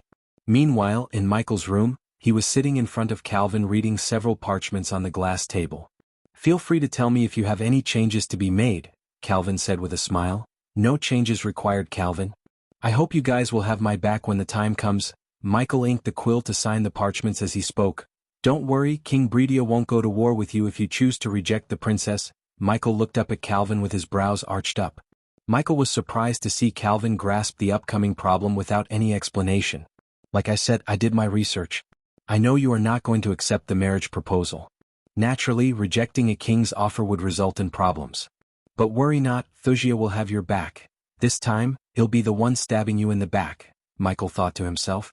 It will be a pleasure to work with Thusians, as he said. Michael signed his name on the parchment. With this sign, he had officially become the guild leader of the Thusian Alchemy Guild. Finally, Michael stood up to shake Calvin's hands. "Welcome aboard, Ghost." After shaking Michael's hand with a wide grin on his face, Calvin handed over a space ring to Michael. "This contains some welcoming gifts from Thusia, Ghost. I hope you like them." The final day of the tournament began with a drizzle. The dark rain clouds filled the sky like marching soldiers. The thunderclaps in the distance implied the upcoming heavy downpour. The arena was filled with chit-chat from the fans. Not a single person who wasn't in the conversation of who would win the championship. Of course, many voted for Ghost while only a few voted for Andrew. "Welcome to the finals, ladies and gentlemen." Ishihara's announcement finally brought down the volume of their chit-chat. But only for a few moments, though, as the crowd yet again erupted into cheers. "It has been a roller coaster ride, ladies and gentlemen. What do you think, guys?" James Hall asked. "I think we better start the final before they start a riot," Ishihara giggled. "Before we start the final, let us see the journey of the two finalists. Andrew Winston and Ghost." After Darius spoke, the giant mirror began to broadcast the highlights of both Ghost and Andrew's battles. Seeing both of their battles gave goosebumps to the commoners and raised their expectations to another level. The highlight reel went for almost 15 minutes. Looking at the reels, Alicia once again shivered in anger. She wanted to destroy the mirrors to oblivion when they showed Ghost mopping the floor with her brother. What disturbed her more was the people who roared seeing Ghost's ruthlessness. Sitting on her throne, Catherine clenched her fist tightly. Her heart pounded against her chest looking at the vial in her hand. The king was too focused on Ghost's highlights reels to notice the vial in his daughter's hands. "Finalists Andrew Winston and Ghost, please come to the battle stage." The entire arena was shouting the names Ghost and Andrew to show their support. The majority of the crowd was waving black flags. Under their thunderous cheers, Andrew appeared above the battle stage and slowly descended onto the battle stage. Andrew ignored all the cheers to focus on the upcoming battle. "Ghost! Ghost! Ghost! Ghost! Ghost!" While Andrew was trying to ignore the shouts, he heard the arena erupt in cheers. He looked up to see Ghost slowly descending onto the battle stage with his black long coat fluttering in the wind. Unlike Andrew, Ghost seemed calm with his usual smile on his face. "Shall we start, Andrew? If you like this chapter, please comment, send power stones. If you really like this chapter and my novel, consider sending me gifts as it would motivate me to put out more chapters. Any criticism, feel free to bash me in the comments." Chapter 368. The distant howling sound of the wind coupled with the thunderclaps gave off an ominous feeling. The violent wind made waving the signs and flags difficult, yet the wind couldn't completely stop them. Michael's long black coat fluttered in the wind behind, revealing the black turtleneck and the lines of his chest and abs. After asking Andrew, Michael looked up at the coordinators. "Guys, can we start the battle now? I have a barony to look." Except for a very few, none of them thought of him as arrogant. Ding, ding, ding. Let the battle begin. As though the coordinators were working for him, they started the battle. Andrew stared at him with his two daggers in his hands. He was expecting Ghost to cast a spell. After watching all of Ghost's fight and strategizing with Layla and Sabrina, Andrew was somewhat prepared. "Andrew," instead of unsheathing his swords, Michael smiled at Andrew. "Dude, you can come up with new ways to get what you want instead of this." Regardless of what Noah did to the Silent Reaper, Michael didn't want to hurt Noah's family. They were nothing but good to him. He knew Layla was kinda using Andrew to prove to him that nothing's stronger and purer than love. He couldn't understand Layla's logic completely. "This is the only way, Ghost," Andrew said as Michael sighed. "So be it." Michael began to walk forward towards Andrew. He didn't cast lightning dash or any spell, he just walked towards Andrew without even taking out his swords. Gates of Valhalla. Andrew didn't waste any time. He immediately cast one of the strongest spells he has in his arsenal. The whole arena was silent as only the thunderclaps and the howling sound of the wind could be heard. They were staring at Michael and Andrew without batting an eye. The commentators were going about, but Michael or Andrew didn't hear what they were saying. Claire was looking at Andrew with pity. Reflective shield. Michael just uttered the word while walking towards Andrew. When Andrew cast Gates of Valhalla on Paul Oswin, he was crushed by immense pressure. However, when Andrew cast the spell on Ghost, nothing happened. Ghost was just a few meters away from Andrew. Emerald Thorns. After competing in a couple of life or death battles, Andrew's thinking and reflexes became quicker. Hence, instead of being stunned by the uselessness of the Gates of Valhalla, Andrew cast another spell immediately. From the two daggers in Andrew's hands, Michael saw emerald green spikes coming towards him like arrows. There were numerous spikes the size of an arrow pierced through the air to impale him. Andrew was shooting like he was holding two machine guns that fired spikes rapidly. Standing among the crowd, Layla's eyes began to water up. She spent months creating runes that could change her energy patterns so she would not be defenseless against Ghost. She used those runes to give Andrew the ability to fight against Ghost, hoping it would hurt him. Yet, neither the gates of Valhalla nor the emerald thorns couldn't even graze him. Imelda's heart was pounding against her chest as Ghost got closer to Andrew. Ethan was rubbing his temples, hoping Ghost would go easy on Andrew. "Oh no, he's in trouble," Norvin said with a grimaced face.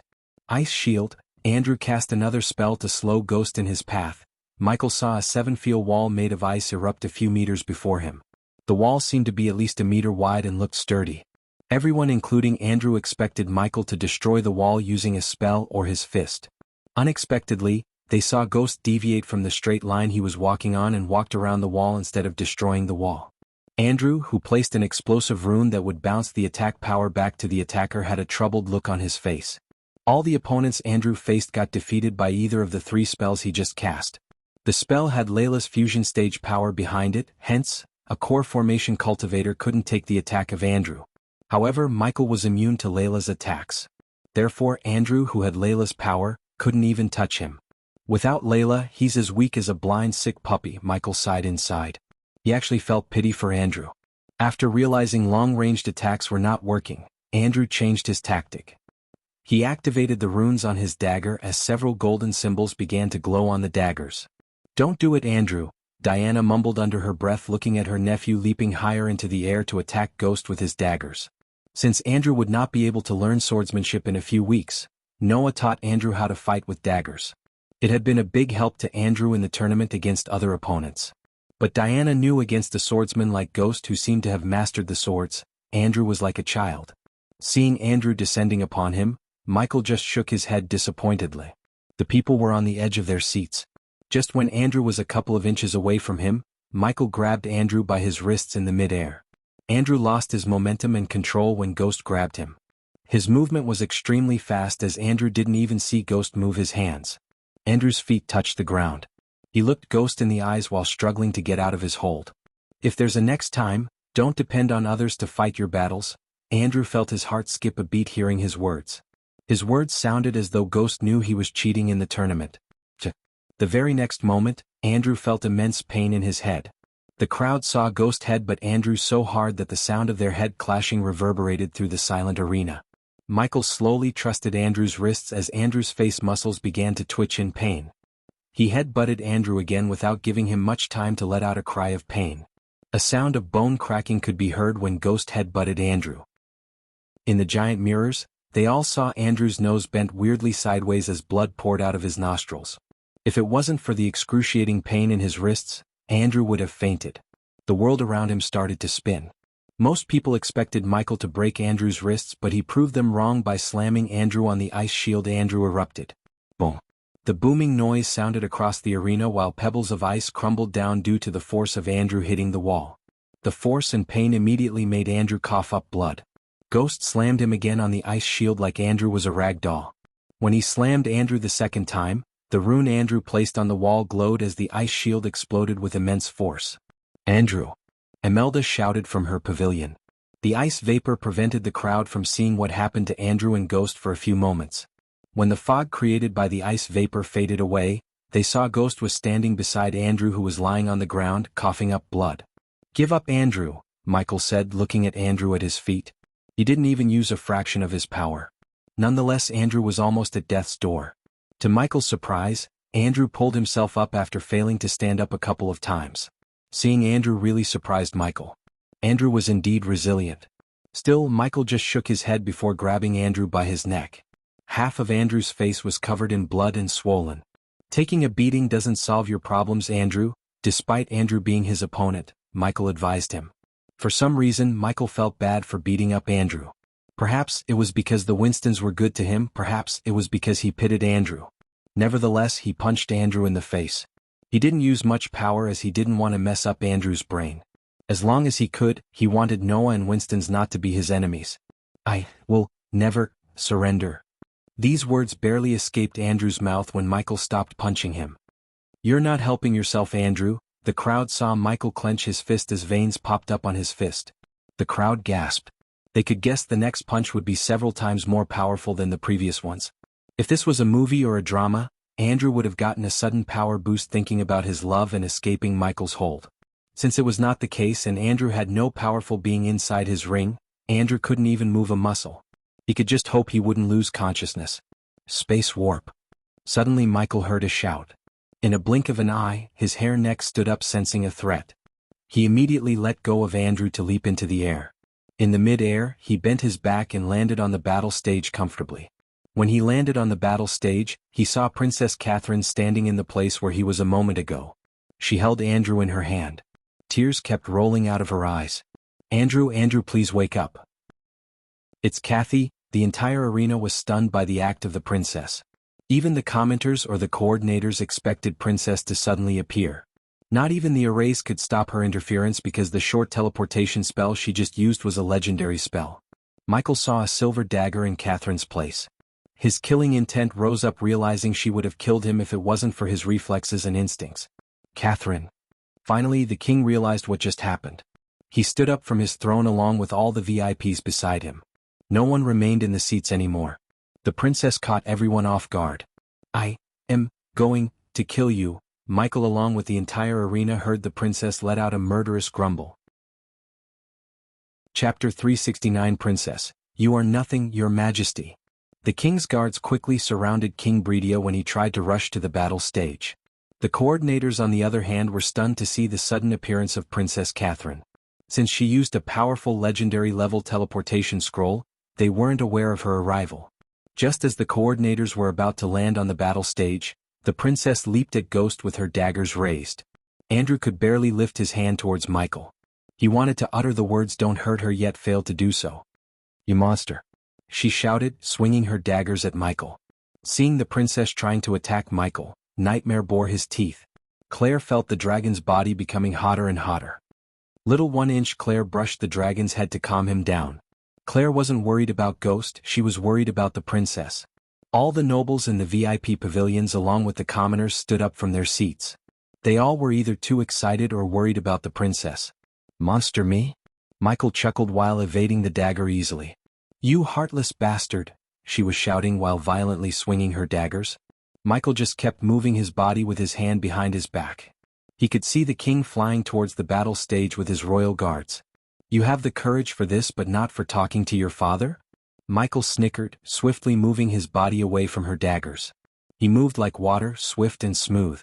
"Kids shouldn't play with these." Michael suddenly flicked the princess' wrist as she lost the dagger. In a blink of an eye, he made her lose another dagger with another flick to her wrist. "See how weak you are." Michael threw the daggers outside the battle stage. "Stop." The king's shout echoed through the arena. The princess' body froze.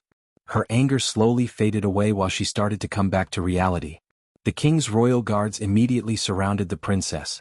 They were all at the core strengthening stage level 8 and wore full metal armor from head to toe. At the moment, they all surrounded the princess, staring at Michael through the hole in their helms. Michael didn't dare to hurt the princess as it would turn the entire Breedia kingdom against him. However, that didn't mean the princess would escape without paying the price for trying to kill him. "Kathy, what is the meaning of this?" The king's facial muscles twitched. He shivered in anger. Since everything went into a chaotic state, the coordinators paused the battle. Immediately, Sabrina flew to the battle stage along with the Winstons. Ghost won. Standing in the Rivertown Pavilion, Ricky the sneaky bastard shouted, riling up Ghost's fans. Soon, a few disciples followed Ricky's shout, then a group started to shout and in a few moments, entire fans of Ghost were shouting in unison. "Ghost won. Ghost won. Ghost won. Ghost won. Ghost won." The badass points began to go up yet again. "I love Andrew." The princess' shout however sounded louder than the cheers. The cheers immediately stopped after hearing her words. "You can't make me marry another man. I will rather die than marry this monster." The king was too stunned to utter another word. In his whole life, he had never seen Catherine act the way she was acting at the moment. "You're nothing but a heartless bastard." Not even his parents wanted him. They threw him away like a piece of trash. "How can I marry this piece of trash?" Since Catherine couldn't hurt him with daggers, she started to spew hurtful words. Diana couldn't help clenching her fist. She wasn't the gentle Diana in her heart anymore. Harriet Hunt, who was buried within her heart, had returned. She wanted nothing but to rip off the prince's throat. Me? Piece of trash? Michael asked after realizing the king wouldn't say something to shut her daughter. He was too stunned to utter any words. No matter how strong you become, how rich you become, you will never be someone like Andrew. You will never have the last name, you will always be someone who was abandoned by your parents. Michael was getting really pissed off at the princess. He had nothing to do with their little scheme. If he was Andrew, he could have found 100 ways to get King Bredia's permission instead of depending on Noah and Layla to do something impossible. Of course, Michael had to give credit to Noah to put together a plan that would have gotten Andrew what he wanted in a short amount of time. If it wasn't for him, Andrew would have won the competition. If anyone should be blamed, it was Layla. As far as Michael was concerned, she should have told her vulnerability against him to Andrew or Noah. "Let me go," Nightmare grumbled. Claire's hands began to hurt due to the heat Nightmare radiated. There was no doubt that if she let go of the dragon, he would go burn the battle stage in fury. Even the gentle Claire began to feel anger boiling inside her after hearing the prince's words. Ethan creased his brows. He wanted to shout as loud as he could that Ghost is his son, not an orphan. However, he knew if he did that, the entire Sky Hall would come down on his son with their full power. Sky Hall wasn't something anyone could win against. Even the great clans wouldn't go against the Sky Hall. While the princess was cursing at Michael, Sabrina made Andrew drink a healing potion. The wounds on the outside and the internal wounds gradually healed up as Andrew slowly opened his eyes. Tsk tisk tsk, Michael shook his head with a narcissistic smile on his face. He looked around the arena before turning his gaze back at the princess. "Even though I am an orphan, I have an identity." The core disciple of the Sunrise sect, a prodigy, a man who reached the 100th step in Heaven's Gate competition, and Michael paused for a moment to look at the crowd once again, the 5-star alchemist of Bredia. His cold voice sent a chill running through everyone's spines. The smile on his face finally disappeared as he stared at the princess. "Without that princess title, what are you?" "Humph," Michael snickered. Many gasped, hearing Michael's question. There was no fear in his eyes. No one would dare to disrespect a princess in public, yet Ghost did exactly just that in front of her father, the king, and thousands of people. Michael wasn't afraid of the king anymore. He now had two major powers behind him, the Kane family and the kingdom of Thusia. Take away that princess title and you are nothing, not even a piece of trash. Nothing, the princess shivered in anger. Even when Ghost was beating the crap out of him, Andrew never felt any anger towards Ghost. However, hearing him distract the girl he loves, Andrew's anger exploded within him.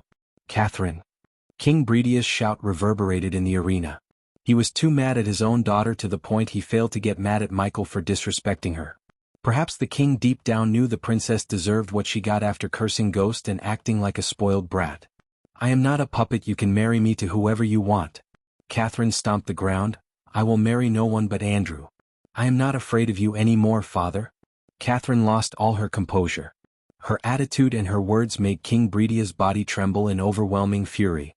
Guards who stood closer to the king could hear the king's teeth-grinding noise. His breathing got heavier and faster. "You will marry this man," King Bredia pointed his finger at Ghost. Michael was so annoyed by the father and daughter duo. This was supposed to be settled inside walls, but the princess brought the family matter to the eyes of the public. Not only that, they dragged him into the middle of their family feud. In the corner of his eyes, Michael saw Calvin give him a nod, wordlessly expressing his support for Ghost. And just when Michael was about to reject the princess, Catherine began to chuckle as tears began to roll out of her hazel eyes. She looked at Andrew, who was being held back by Sabrina and Imelda. "Forgive me, father," she said, looking at King Bredia. Then she turned her watery eyes towards Andrew. "I hope I will get to live with you in the next life, Andrew. Please forgive me." As she said these words, a purplish vial appeared in her hands. "Kathy!" Andrew shouted as she dashed forward. No one knew what was inside the vial, but anyone could tell it was not something she should drink. However, it was too late as she already chugged the entire vial. Some of the royal guards tried to stop Andrew while the others caught the princess, who was falling. "No! Kathy!" King Bredia and Andrew dashed at Catherine, shaking all the guards around them. In the giant mirror, the crowd saw Princess Catherine's rosy skin slowly turning purple. Blood oozed out of her nostrils, mouth as well as her eyes. Her body violently twitched. "Healers! King Bredia fell to the ground and lifted his daughter's head. Andrew also came to the prince's side. He held the prince's hand. The king was too worried about his daughter to mind Andrew. No, no, no, don't leave me. Tears rushed out of Andrew's eyes. His tears watered Catherine's face. Seeing his daughter's body twitching violently in his arms, King Bredia's heart ached in pain. The flashes of him holding the princess for the first time when she was born flashed across his eyes. That was the happiest day of his life. At the moment he was not a king but a failed father. Well, this is an interesting turn of events. Unlike Andrew and the king, Michael wasn't shedding any tears. He was looking at the princess with a blank expression. As far as he was concerned, they could just hold a funeral on the battle stage. He couldn't care less. All he wanted was the rewards, the barony. He had a few plans for the Bradford barony. If you like this chapter, please comment, send power stones. If you really like this chapter and my novel, consider sending me gifts as it would motivate me to put out more chapters. Any criticism, feel free to bash me in the comments. Chapter 370 Healers. Both Andrew and King Bredia screamed as loud as they could. Move! Suddenly a melodious voice sounded through the battle stage. The royal guards immediately tensed up, looking at the hooded figure slowly descending from the sky. In the mid-air, the figure removed the cloak to reveal her angelic face. Looking at the face in the giant mirrors, hundreds of gasps sounded in the arena. Layla Alden Ashton's brows raised up. After landing on the battle stage, she walked towards the princess. Stop. However, the royal guards shouted at her to stop. They didn't know who this woman was. They perceived her as a threat to the king. In a blink of an eye, a majestically crafted vina materialized in her hand. Ding. Her rosy slender finger played one string as a powerful sonic wave hit the royal guards. The royal guards flung away from the battle stage as though they were hit by a powerful storm. The wave only targeted the royal guards, hence the others remained on the battle stage. Who are you? King Bredia asked with a shivering voice. Lady Alden, Andrew shouted as a mix of relief and joy hit his core. He heard Noah talk about Layla's healing powers. Guards. King Bredia's mind went black seeing the purplish body of his daughter. He didn't want anyone else to harm his daughter. He was acting crazy in others' eyes. I wouldn't do that if I were you, King Bredia. You asked for healers and she's the best. Ashton finally opened his mouth. The wielder of angels Vina, Layla Alden. King Bredia felt a chill running through his spine. He had heard about the legend of Layla Alden but never thought he would see her in real life. Finally, a small sliver of hope emerged in his heart. Ignoring all the shocked faces, Layla walked straight towards. She knelt on one knee beside Catherine. The princess' rosy smooth skin had completely turned purplish. Her body wasn't twitching as it was a few moments before. Layla placed her hand on Catherine's forehead and closed her eyes. Please save her, Andrew mumbled while sobbing like a little child. This is too stupid, overdramatic and illogical, Michael thought inside. It was not as he would have married her on the spot. He had everything figured out. He would have rejected the king's offer to marry the princess and then, the king would have been forced to either postpone Catherine's wedding or choose Andrew, the second finalist, as the groom. It would have worked out if it wasn't for Andrew and his group's little idiotic scheme. While Michael was thinking how stupid they were, Layla opened her eyes. She took one of the deadliest poisons in this world, the venom of a five-headed serpent. Layla sighed. That's problematic. The king and Andrews turned their gazes towards Ashton to see him also sighing. Problematic is too weak a word. She's at the death's door. No shit. Michael chuckled inside, but as she heard his mind voice, she gave him a death stare. Michael just winked at her as she quickly turned her gaze away from him. You can save her, right? Andrew's voice was breaking up in overwhelming sadness. He could barely utter these words through the lumped throat. She took the venom of the female five-headed serpent. I can keep the poison from killing her for an hour maximum. If you want to save her, you need to find a male five-headed serpent, get its venom, make an antidote and give it to her. All within the hour of time. Guards. The king shouted for the royal guards. They still couldn't pick themselves from the ground or fight the dizziness after being hit by Layla. Take everything you need and bring me a male five-headed serpent. The king shouted the order. It's not that simple, King Bredia. Calvin shook his head. He didn't feel pity but pretended to be sad. Michael could see through Calvin's facade. Calvin might have put on a grieving face. Inside he couldn't care less about what happened to the princess. Five-headed serpent is a rare creature which can only be found in the deepest pits of the fire realm. Even if someone goes the fire realm within an hour by some luck, finding it and killing it within an hour is impossible. Just as King Bredia would shout at Calvin for being negative, Ashton also sighed. He is right. It's impossible. I don't care if I have to send an entire Bredian army to the Fire Realm. I will not let my daughter die here. King Bredia held Catherine's close to his chest. Even if you find everything in an hour, brewing the antidote would take longer than an hour, Layla said. Andrew and King Bredia felt their hopes die within them when they heard Layla. She was the best healer in the world, yet even she didn't seem like she could save Catherine. No, no, no, Catherine, you can't leave me, you all I have left in this world, the king cried. Many commoners couldn't help shedding tears looking at the scene. It was a tragedy and everyone felt sad. Unless you have me, suddenly they heard Ghost's voice as everyone turned to look at him. Michael smiled, flicking his wrist as a chair appeared on the battle stage before him. He sat on the chair backward and looked at the king, Andrew, Layla, and the Winstons. Sitting in front of the king without asking his permission was a crime in Bredia. It was a sign of disrespect towards the king. Thus, the king could imprison Ghost if he wanted to. However, Michael knew when to back off and when to show his claws. The king would do anything for his daughter. At this moment, Bredia wasn't the king, it was Ghost. How far will you go to save your daughter, your majesty? He asked the king with a smile. What do you mean? The king was confused. Let me rephrase my question. Sitting on the chair, he flicked his vest once again. The very next moment, a glistening silver vial appeared in his hand. Looking at the vial, Layla opened her mouth, decided not to speak anything and closed her mouth. A long time ago, Ethan and Diana found a 5-headed serpent poison antidote in a ruin. They could tell that the vial in their son's hand is several times purer than the antidote they saw. There was no doubt in their minds that the vial in Ghost's hand could save the princess' life. If it was Noah, they knew he would have given the vial no matter how priceless it was to the princess to save her life. Ghost's smile on his face made them doubt he would give the vial without getting something in return. What price would you pay for this? The antidote that can save your daughter's life.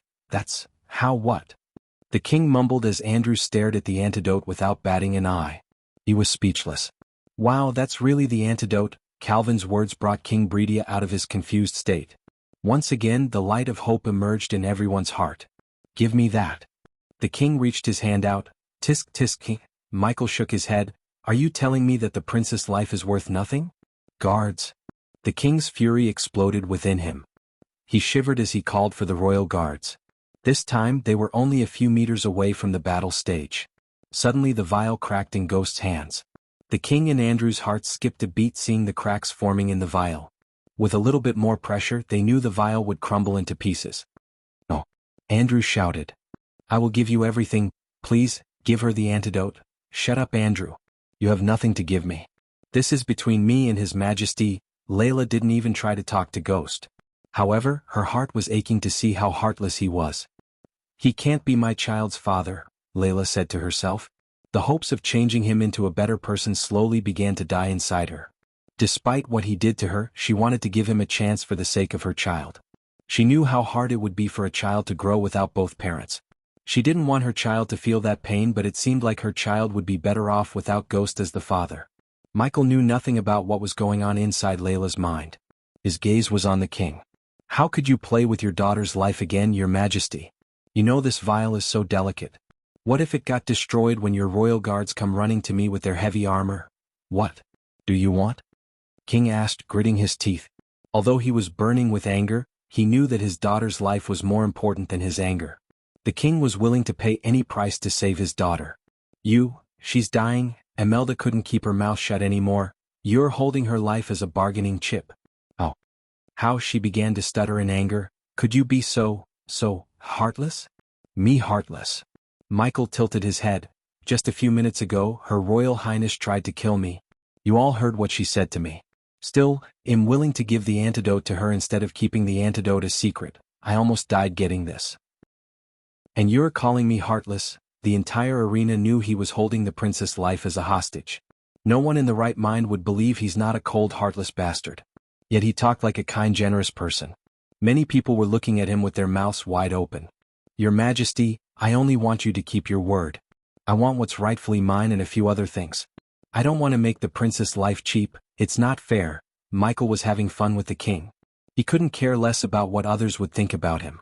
The princess tried to kill him. The king stood there watching Catherine spew hurtful things. Andrew tried to take away what should have been his. Michael wanted everyone to pay the price. Throne doesn't make you a king. Power does. Michael snickered inside, looking at the helpless desperate king in front of him. Any idea what Michael would ask from the king? Chapter 371. Everyone single one in the arena had their eyes on Michael.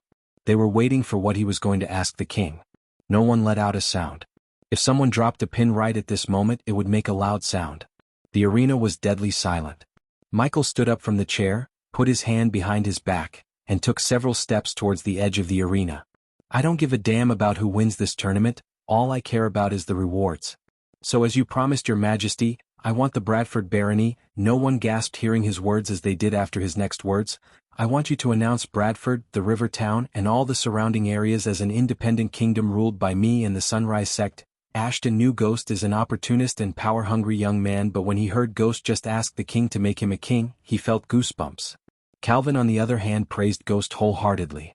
If King Bredia let go of Bradford, the river town and the surrounding areas as Ghost asked, it would certainly make Bredia weaker. However, the king had no choice unless he was willing to let Catherine die. Any weak kingdom was a prey to be hunted and merged into the Thusia Empire. Hence, Calvin supported Ghost's claims. We have to do something, Peyton. Arrest him and make him give up the antidote, Zanali growled looking at Ghost. As a guardian, Peyton wanted to stop Ghost from toying with the princess' life. Yet even without Peyton's complete realization, the seed of hatred towards Noah sprouted in her heart. One could not blame Peyton, she dedicated her life to Guardian Guild. Unlike other beauties, she had no boyfriend, she didn't have fun, she didn't host galas or balls, she only focused on serving the Guardian Guild. In return, she expected the guild to treat her fairly. When everyone thought Lucifer was just a run-of-the-mill psycho killing people at night, she was the one who suspected him to be a big threat. She put together the operation that led to the destruction of his base and almost caught him. Instead of her getting praises and the rewards she deserved for the work she did, Noah ended up leading the team. Moreover, the Alpha Guardian was talking about making Noah a Guardian captain instead of her. She was 14 years old when she started to work for the Guardian Guild. What she couldn't get in 14 years, Noah got that within a year. It was not fair, she thought. If we interfere, he might destroy the antidote. This is between him and the king. But Peyton, I said this is between him and the king. Her voice sounded colder as Zanali quickly closed her mouth. On the other hand, Claire and the elders were speechless. Claire wanted to stop Michael, ask him to give the princess the vial first, and then negotiate with the king. Claire wasn't as hypocritical as the others. She very well knew the princess had no right to berate Ghost like she did. In the future, if he needed that antidote, he wouldn't have one. There was no need for him to give that vial for free. However, Claire pitted the king and Andrew. She wanted Ghost to first save the princess and then negotiate with the king. But she was also not as naive as she used to be. Her mind told her that if Ghost gave the king the antidote, there was no way the king would give him everything he asked. The king could even arrest him for negotiating with him. She's dying. Elder Sandra tried to stand up but was stopped by Elder Reiner. Did you all forget that the princess tried to kill Ghost? If he was 1 second slow, it would be him lying on the stage, Elder Reiner said with his usual bright smile on his face. Elder Reiner, we teach our disciples humanity, kindness and forgiveness. What he's doing is against everything we stand for. Claire was in a conundrum hearing the conversation between Sandra and Reiner. Both of them seemed to be in the right. Look at the king, he's not the king of Bredia anymore, he's just a desperate father. We should help him, Elder Sandra said. Elder Sandra, Elder Reiner yet again stopped her by holding her wrists. Do you remember the times we went to meet King Bredia asking for a loan? Elder Reiner's question brought back some bad memories. Claire especially gritted her teeth. The elders lost pity for the king after what Elder Reiner asked them. Let me refresh your memories, the king of Bredia, His Majesty asked Claire to be his concubine. Do you want me to spill out what he really wanted? The smile on Reiner's face disappeared. For the first time in their life, some of the disciples saw Elder Reiner looking cold. He was always a warm, kind and witty person. And do you want me to remind the times the king ordered us to accommodate a part of the Bredian army who harassed our female dispels and raped some of them? Elder Reiner's words got colder and colder. He didn't give a damn about those girls. Those girls were traumatized for their life. 50 gold coins, that's what the king gave them.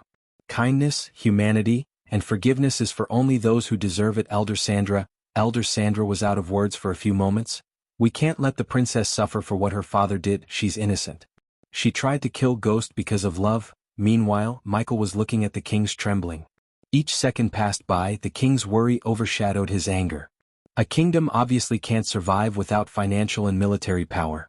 After all, your majesty won't feel good if someone else took away something you generously offered. Michael paused for a second, looked at the people staring at him with wide-open mouths and continued, I won't ask for much but 1/3 of the Bredian army and financial support for a full year until we get back on our feet. The king almost spurted out blood hearing his outrageous requests. Financial support he could provide as Bredia was a preposterous kingdom. However, giving up 1/3 of the army would weaken the military power. I also want a peace treaty with your majesty. We can't have some stupidly loyal general wage war against my kingdom, can we? Some of the people of Bradford were worried about his request. They were worried that they would be led to poverty under the rule of a cruel, ruthless person like him. However, the people of Rivertown were incredibly joyful and excited. They knew their life was much better after Ghost joined the Sunrise sect. He wasn't even a ruler of the town, yet he did so many things that the king never bothered to. I won't ask for anything else except for a little tour around your majesty's treasury. Since I'm giving such a valuable item, I'm sure your majesty would want me to take something else in return. Her condition is worsening, Layla said, looking at Catherine's body twitching violently. Ghost, please, I beg you, give me the antidote. Andrew pleased. I will, I'm just waiting for his majesty to agree to everything I asked. I will, give me the antidote. King Bredia yelled, but Michael shook his head. I want the official documents with your sign, your majesty. You bastard. The king couldn't keep his anger contained. Relax, your majesty. What if you throw me in jail after getting the antidote? Is better we go with official documents, am I right, Calvin? Michael turned to look at Calvin. Nod. Of course, documents are better than just words of agreement. Meanwhile, Catherine's were violently twitching as purplish blood oozed out of her pores. The purplish blood painted her body purple. Ghost, it will take time to draft documents, can't you just take his majesty's words? Ethan asked, trying to convince Ghost. He didn't want his son to make an enemy out of the king. Although he still couldn't believe how cruel and ruthless his son is, he didn't want Ghost to become an enemy of an entire kingdom. Calvin, Michael turned his gaze away from Ethan to Calvin, how long will it take to draft the official documents for his majesty to sign? If you desire, I can draft the documents in 15 minutes, of course. Michael snickered inside.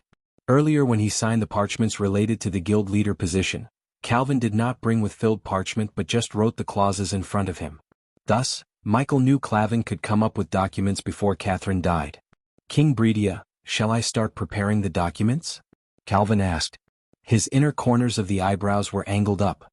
He was really good at pretending to be sad. No. I can't, the king mumbled under his breath. What Ghost asked was not something he could give up so easily. The nobles and the people would definitely cause a massive headache if he agreed to Ghost. It might even throw the kingdom into chaos. At first, he wanted to say okay, get the antidote, save his daughter and come up with something to prison Ghost. That way he could have said he won't negotiate with a criminal. However, if he signed official documents in front of thousands of people, Ghost would become a ruler of another kingdom. King Bredia had no power over another ruler. Plus, if he signed the documents, Ghost would get 1/3 of the Bredian army. Coupled with the Kane family's support, Ghost would be untouchable. Even if he waged war against Ghost, Bredia would still lose their remaining troops. It would result in weaker Bredia. Lady Alden, how long can you hold off the poison? Layla didn't even want to look at his face, still he answered him for the sake of Andrew and the princess. 20 minutes, King Bredia's heart was pounding against his chest. He started to sweat as he shivered. Oh, cutting it close. Tick-tock, your majesty, tick-tock. If you like this chapter, please comment, send power stones. If you really like this chapter and my novel, consider sending me gifts as it would motivate me to put out more chapters. Any criticism, feel free to bash me in the comments. Chapter 372, You cruel bastard, the king growled. He felt utterly helpless. He wanted to rip the antidote out of his hands and hang him right in this instance. Kathy was right, you are a monster. After everything that happened, the king had realized why Catherine chose to take her own life instead of marrying Ghost. Although King Bredia never wanted to marry Catherine to anyone except a warrior, he would rather marry Catherine to someone like Andrew than Ghost. The king could see the love, care and grief in Andrew's eyes. It was pure love. The king blamed himself for not asking Catherine who she wants to marry. It was his anger and stubbornness that made his daughter drink poison. The smile that lingered on Ghost's face suddenly disappeared. He knelt on one knee before the king. Your Majesty, do you think I don't know what you asked in return for a loan my elders asked a year ago? His voice suddenly sounded colder. You tried to use their desperation to take sect leader Claire as your concubine. And we both know what's concubine really means to a person like you, except for the elders of the Sunrise sect and a few nobles who were very close to the king. No one knew about the king's request. It was Jack who told Michael about the request. At that time, Michael didn't know he would meet the king in person and negotiate with him over the princess' dying body. Since Claire was an exceptional beauty, Michael knew it was natural for people like the king to court her. However, when the king tried to act innocent and called him a monster, he decided to let everyone know the king's actual innocence. The king was speechless. Something made the king shiver inside looking at Ghost's eyes. He felt like a beast looking directly into his soul, waiting to devour him alive. The king felt so weak before him. And should I remind you of the time you offered 50 fucking gold coins as a remuneration for the girls who were raped by your soldiers who stayed at the sect due to your order? Michael patted the king on the back before standing up. If you care about them so much, you should have found a way to punish him, but you're punishing an innocent girl. Imelda raised her voice before Andrew's. Innocent? Ah! Suddenly, to all of their surprise, Michael burst into laughter. It was the princess who decided the price of 50 gold coins. 50 gold coins, not for each but to all 8 girls. They were supposed to share the coins among themselves based on what? Who was raped worse? What the actual fuck? Many commoners gasped in shock. Those who felt pity for the princess and hated Ghost now seemed to see the princess in a new light.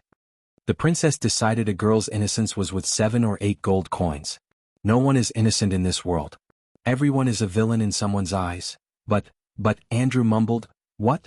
If the roles were reversed and the king had the antidote, do any of you think he would have offered it to me for free? He looked around the arena to see no one nodding, so why should I? Ghost, right at the moment, Calvin brought the documents. He handed over the parchments to Michael. Finally, Michael took away his gaze from the king to the contents of the parchments. He read the entire 10-page document in a minute. I don't have to prove anything to anyone here. It's your majesty who has to prove your love. You can either sign this and save your daughter or watch her slowly die in your arms. The choice is yours. Michael threw the parchments towards the king. I assume you have 10 minutes to decide, your majesty. Sign the damn thing. Andrew took the parchment from the ground before throwing it on the king's face. The king's hands shivered. On one hand he had his flying daughter, on the other hand he had something that would divide his kingdom and probably throw the kingdom in chaos. Your majesty, this is no time for thinking.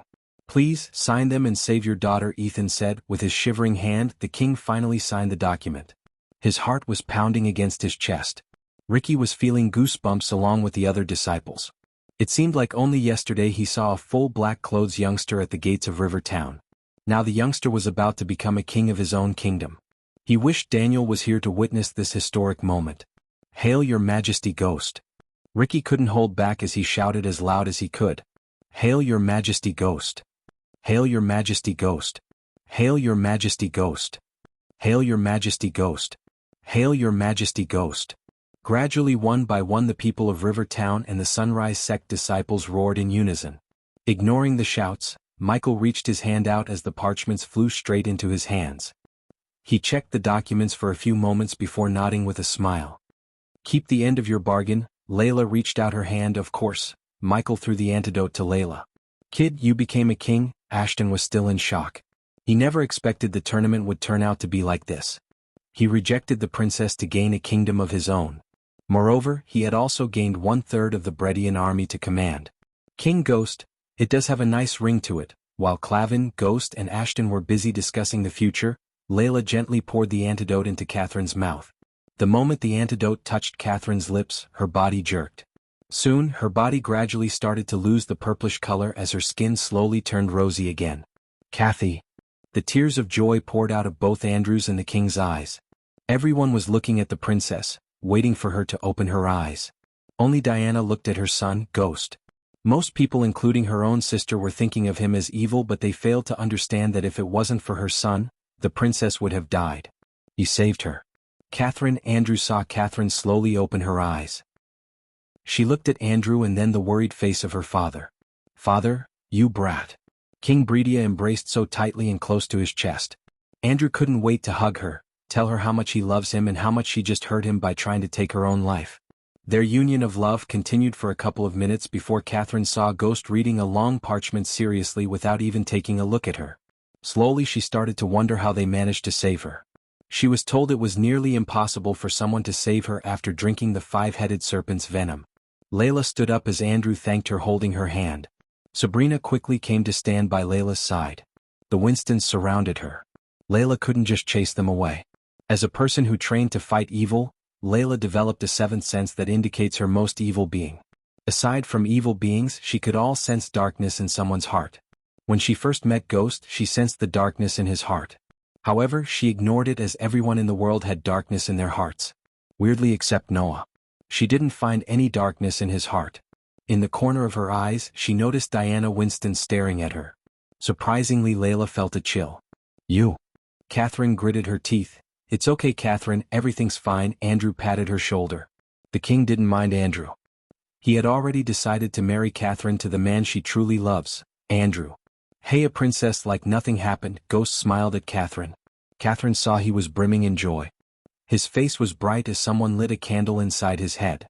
The royal guards as well as her father stared at Ghost with their bodies shivering. Deep inside her father's eyes, she saw immense worry and anger. She could tell that something big had happened while she was unconscious. "Father, what happened?" "Ghosty," everyone heard a childish voice as they saw the dragon land on Ghost's shoulder. It was not as big as before but shrunk its body to the size of a grown eagle. Claire sent off little Cindy to her mother before the final. Claire didn't want Cindy to see Ghost ruthlessly beat the hell out of Andrew. The little girl had seen enough blood and gore for her age, Claire thought. Following Nightmare, the elders and Claire came flying towards Michael. Since they all reached the core formation stage, they could fly without the help of flying swords. Except for Elder Reiner, who had a wide grin on his face, the others looked stunned. Michael could see the reluctance in their eyes. "Master Ghost," Ricky came to his side on a flying sword and landed beside him. "Oh, forgive me." He quickly knelt on one knee. "Your Majesty," Ashton chuckled lightly before patting Ghost on the shoulder. "You have a lot to deal with. But come by the manor in 3 days, we will hold a gala celebrating the marriage. You must come." "Of course, Lord Ashton." Lord Ashton immediately took off, disappearing into the skies. Soon, Calvin also left the stage before further mingling himself with the king's problem. Although Calvin wasn't afraid of King Bredia, he was afraid of Layla Alden. In Layla's eyes, he saw a glimmer of anger towards Ghost before when she looked at him. Calvin didn't want to get onto her bad side by being too friendly with Ghost. "We need to talk." Just as Michael was about to talk to Claire and the elders, he heard Layla's voice. All the eyes on the battle stage and the arena turned back to look at Layla and Ghost. Some guessed Ghost just made Layla mad enough to get his ass kicked. "Can we talk later?" "I am kinda busy here," many gasped in shock. They couldn't believe he was actually ignoring a country-toppling beauty. Most of all the men in Elon would die to just have a short conversation with her, yet Ghost shrugged her off. Layla, however, didn't say anything more but came to his side. She grabbed his elbow. In a blink of an eye, she took off into the sky with Ghost. Nightmare couldn't even understand how he landed on the ground. She was too fast. What just happened? If you like this chapter, please comment, send power stones. If you really like this chapter and my novel, consider sending me gifts as it would motivate me to put out more chapters. Any criticism, feel free to bash me in the comments. Chapter 373. The breezes climbed the mountain slopes until the air became cool enough to condense its vapor to drizzle. On the mountain top, the rocky peak, everything beneath seemed so small yet beautiful. Michael and Layla landed on this lonely mountain peak. Along with thunderclaps, the streams of lightning on the horizon indicated the coming heavy rain. Layla stood on the edge of the mountain peak, looking at the distant horizon. Michael remained silent, expecting Layla to speak whatever was in her mind. As though she was battling a war inside her, she opened her mouth, took a deep breath, and closed her mouth again. "I assume you don't bring me here for sightseeing," said Michael. "I need to tell you something." "No shit." Michael took several steps forward to join Layla on the edge of the mountain peak. Layla turned her head sideways to see his calm face. She just stared at his face for a couple of minutes before finally letting out a heavy breath. "I am pregnant with a spirit child of yours." Michael almost fell down from the mountain top. His calm face immediately took a 180 turn. His heart started to pound against his chest as he slowly remembered what happened inside the treacherous ocean. "System," Michael growled in his mind. "What?" "The system informed you that there is a chance of a spirit child forming inside her. The system made sure the spirit child won't inherit any of your characteristics and talents. The child will see the world in a few weeks for the first time in a long time." Michael's mind went blank. Since the system told him there's only a tiny chance of a spirit child to form inside her, he subconsciously hoped there won't be a spirit child. Not at this moment, but he never wanted to be a father ever. Every time Gaia talked about having children, he always changed the topic or ignored her. The last thing he wanted was to have a kid and raise that kid in this fucked up world. Nonetheless, fate played another game in his life. Layla, that's, what happened between us was my fault. While Michael stuttered, Layla opened her mouth. I know how hard it is to grow up without a father in this world. She turned her gaze back at the distant horizon. The fate and my fault together forced you to be the father of my child. I want to give my child a family, Ghost. I really do. For the first time, Michael saw Layla's eyes tearing up in sadness. Even after he spirit walked her, she was furious but not sad. At least he didn't see her sad. But you can't be my child's father, Ghost. Not after everything I've seen. I would rather raise my child alone than letting the child inherit the darkness inside you. Are you fucking kidding me right now? Michael lost his cool when he heard Layla. Although he was not perfect father material, he couldn't keep his mouth shut when he heard her talk about darkness. You people are talking like I'm the only bad guy in this world. You think Andrew is a saint because he is in love with the princess and was prepared to die for her. His anger towards the people's hypocrisy overshadowed his worry about the spirit child. Andrew killed a guy who never showed any intention to kill him with your help. So according to you, is it okay to kill a guy for love? Layla sensed a murderous aura radiating from him. He was sick and tired of people judging him and branding him as the big villain. The so-called guardians had done worse things than him. If someone ranked the evil in this world, he would certainly be not first, except everyone thinks he's on the top spot. He almost mixed up his Lucifer persona with Ghost when he talked. No one is an innocent, Ghost. I'm not naive to believe otherwise. But there's something inside you, growing stronger every day. I'm not afraid of you, I'm afraid of that darkness inside you. Michael clenched his fist. Perhaps it was coincident, or perhaps it was influenced by Michael. The sky suddenly turned darker. When you lose to the darkness within you, and you will if you continue your path, I don't want my child to be enveloped by the same darkness surrounds you. After these words escaped her mouth, silence enveloped the mountain top. Except for the claps of thunder, no sound could be heard in the area. With loud booming sounds of thunder, the heavy downpour made its appearance like a sudden guest. The downpour was so heavy that each drop was as large as a cartoon tear, and they felt like gravity had been turned up a notch. In a few blinks of an eye, the two of them were completely drenched in rain. As though the rain had washed off the burning anger inside him, Michael sighed. My so-called darkness won't harm your child, Layla. Layla saw a smile dosed with gloom on his face. You know, I never wanted to have kids of my own. Even with Elia, he looked at the distant horizon. I was abandoned by my parents. The last thing I want to do is to do the same to my kids. But you are right, the spirit child will be better off without me. I never considered that maybe my parents too abandoned me because they thought I am better off without them. The thunderclaps reverberated the mountain top as though they were agreeing with Michael. I know even you don't understand, but if your child asked about its father and why he abandoned him, tell the child I had no choice and I did it for its own good. It is the truth. Michael was almost certain that his enemies would find a way to use the child against him. He was trained to take out any potential enemies before they could become a threat to him. He always abided by this rule. Still, even when he knew the child would be turned against him by his enemies, he decided to let the child be. The child was innocent and pure. He knew how painful it is for a child to grow without a family to feel belonged to, without a mother to love, without a father to guide and protect. Michael had already punished this child by deciding to leave the child instead of being a father to it. He couldn't get himself to hurt the child anymore, despite he knew the child might become a threat to him in the future. However, remember this, Layla. He turned back his gaze from the distant horizon to Layla. Protect your child. Layla was threatened by the sound of his grave voice. Protect from who? Me. Another thunderclap boomed just after he said, do not let your child be used against me. My enemies will stop at nothing, and so do I, Michael warned. Although he decided to spare the child, if the child tried to kill him in the future, Michael would end the child's life in a blink of an eye. Even if he didn't, Gaia definitely would. Ghost, for the sake of our child, why can't you just leave everything behind you and come with me? Although she already decided not to let Ghost be a part of the child's life, after hearing him, she tried to change him one last time for the sake of their child. The tears drops mixed with water droplets rolled down on her rosy cheeks. I can't, Layla, even if I wanted to, I just can't. Like you said, it'll do more harm than good to the child if I'm around. While tears rushed out of her eyes without her control, she saw him walking towards her. He lifted her palm before placing a rather normal-looking chain with a coin-sized sun attached to it in her hand. Maybe if I didn't meet Elia and fall in love with her, We might have ended up different instead of being like this. Layla saw a smile that hid the sorrow in his heart. He picked up the chain as she put it around her neck. She wanted to stop, yet she simply couldn't. The child is lucky to have you as its mother, Layla. Every single fiber in her body wanted to embrace him despite how he made her feel before. All the anger, fury, and everything faded away from her heart in an instant.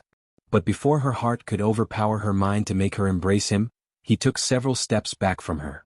Both of them looked into each other's eyes in silence for a couple of minutes. Then Layla said, "I want something else from you, Ghost. This will be the last thing I would ask from you." Her voice was shaking in a mix of emotions. "Ask, I need your blood to give the child a physical body." That dash. Her words were interrupted when she saw him unsheath his sword from his back.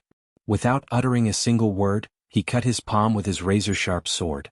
The thick dark blood oozed out of the large cut. A vial immediately appeared in his hand as the blood drizzled into the vial, rapidly filling it with his blood. The vial slowly floated towards her as he turned back. The blood was still gushing out from his hand. Spoiled milk is still white, Layla. Everything you see and believe is not always right. Raise your child, showing it how this world really works, Layla. He looked over his shoulder to give her one last look. Goodbye, Layla. As a strange emptiness and sorrow were filling up her heart, she looked at Ghost disappear into the dark clouds. Chapter 374. The barony of Bradford was built amidst the flora of a mighty jungle and was truly a classic phenomenon. Its appearance was matched by the backdrop of grand forests which have helped shape the barony to what it is today. The trade resources these forests brought were of great importance, but they were also influential when it came to architectural designs, as the vast majority of buildings have been built with many natural elements to keep in line with the forests.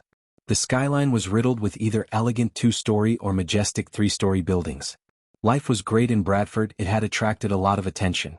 A few new cultures had left their mark not just on trade and relations, but also upon the barony's identity. Bradford Barony contained two towns, Bradford and River Town. The two towns were separated by lush vast forest and Hinling River. The main road connecting the two towns was well maintained and paved with white stone. Thus the road was called Pearl Road. Red maple trees stood on either side of the Pear Road as though they were the guards of the road. At the moment, a heavy downpour was watering the maple trees as the trees kept waving in the wind. Except for two carriages pulled by Pegasi, nothing could be seen on the road. In one of the carriages was the first king of Kingdom Bradford. Unlike other kings, this king traveled with neither a battalion of soldiers nor a group of royal guards. "It's beautiful." Michael pulled the curtain aside to see the dancing red maple trees. The last time he visited Bradford, he flew above the trees. Hence, he failed to see their magnificence. "So Ricky, what do you know about Bradford?" Michael's question brought Ricky back to reality. He never thought he would become a right-hand man to a king. From a lowly gate guard to the right-hand man of a king, he couldn't believe the turn his life took ever since he met Ghost. "Well, your majesty, the barony..." "Shit," Ricky slapped himself in the back of his head. "Kingdom of Bradford has two towns, Bradford and River Town.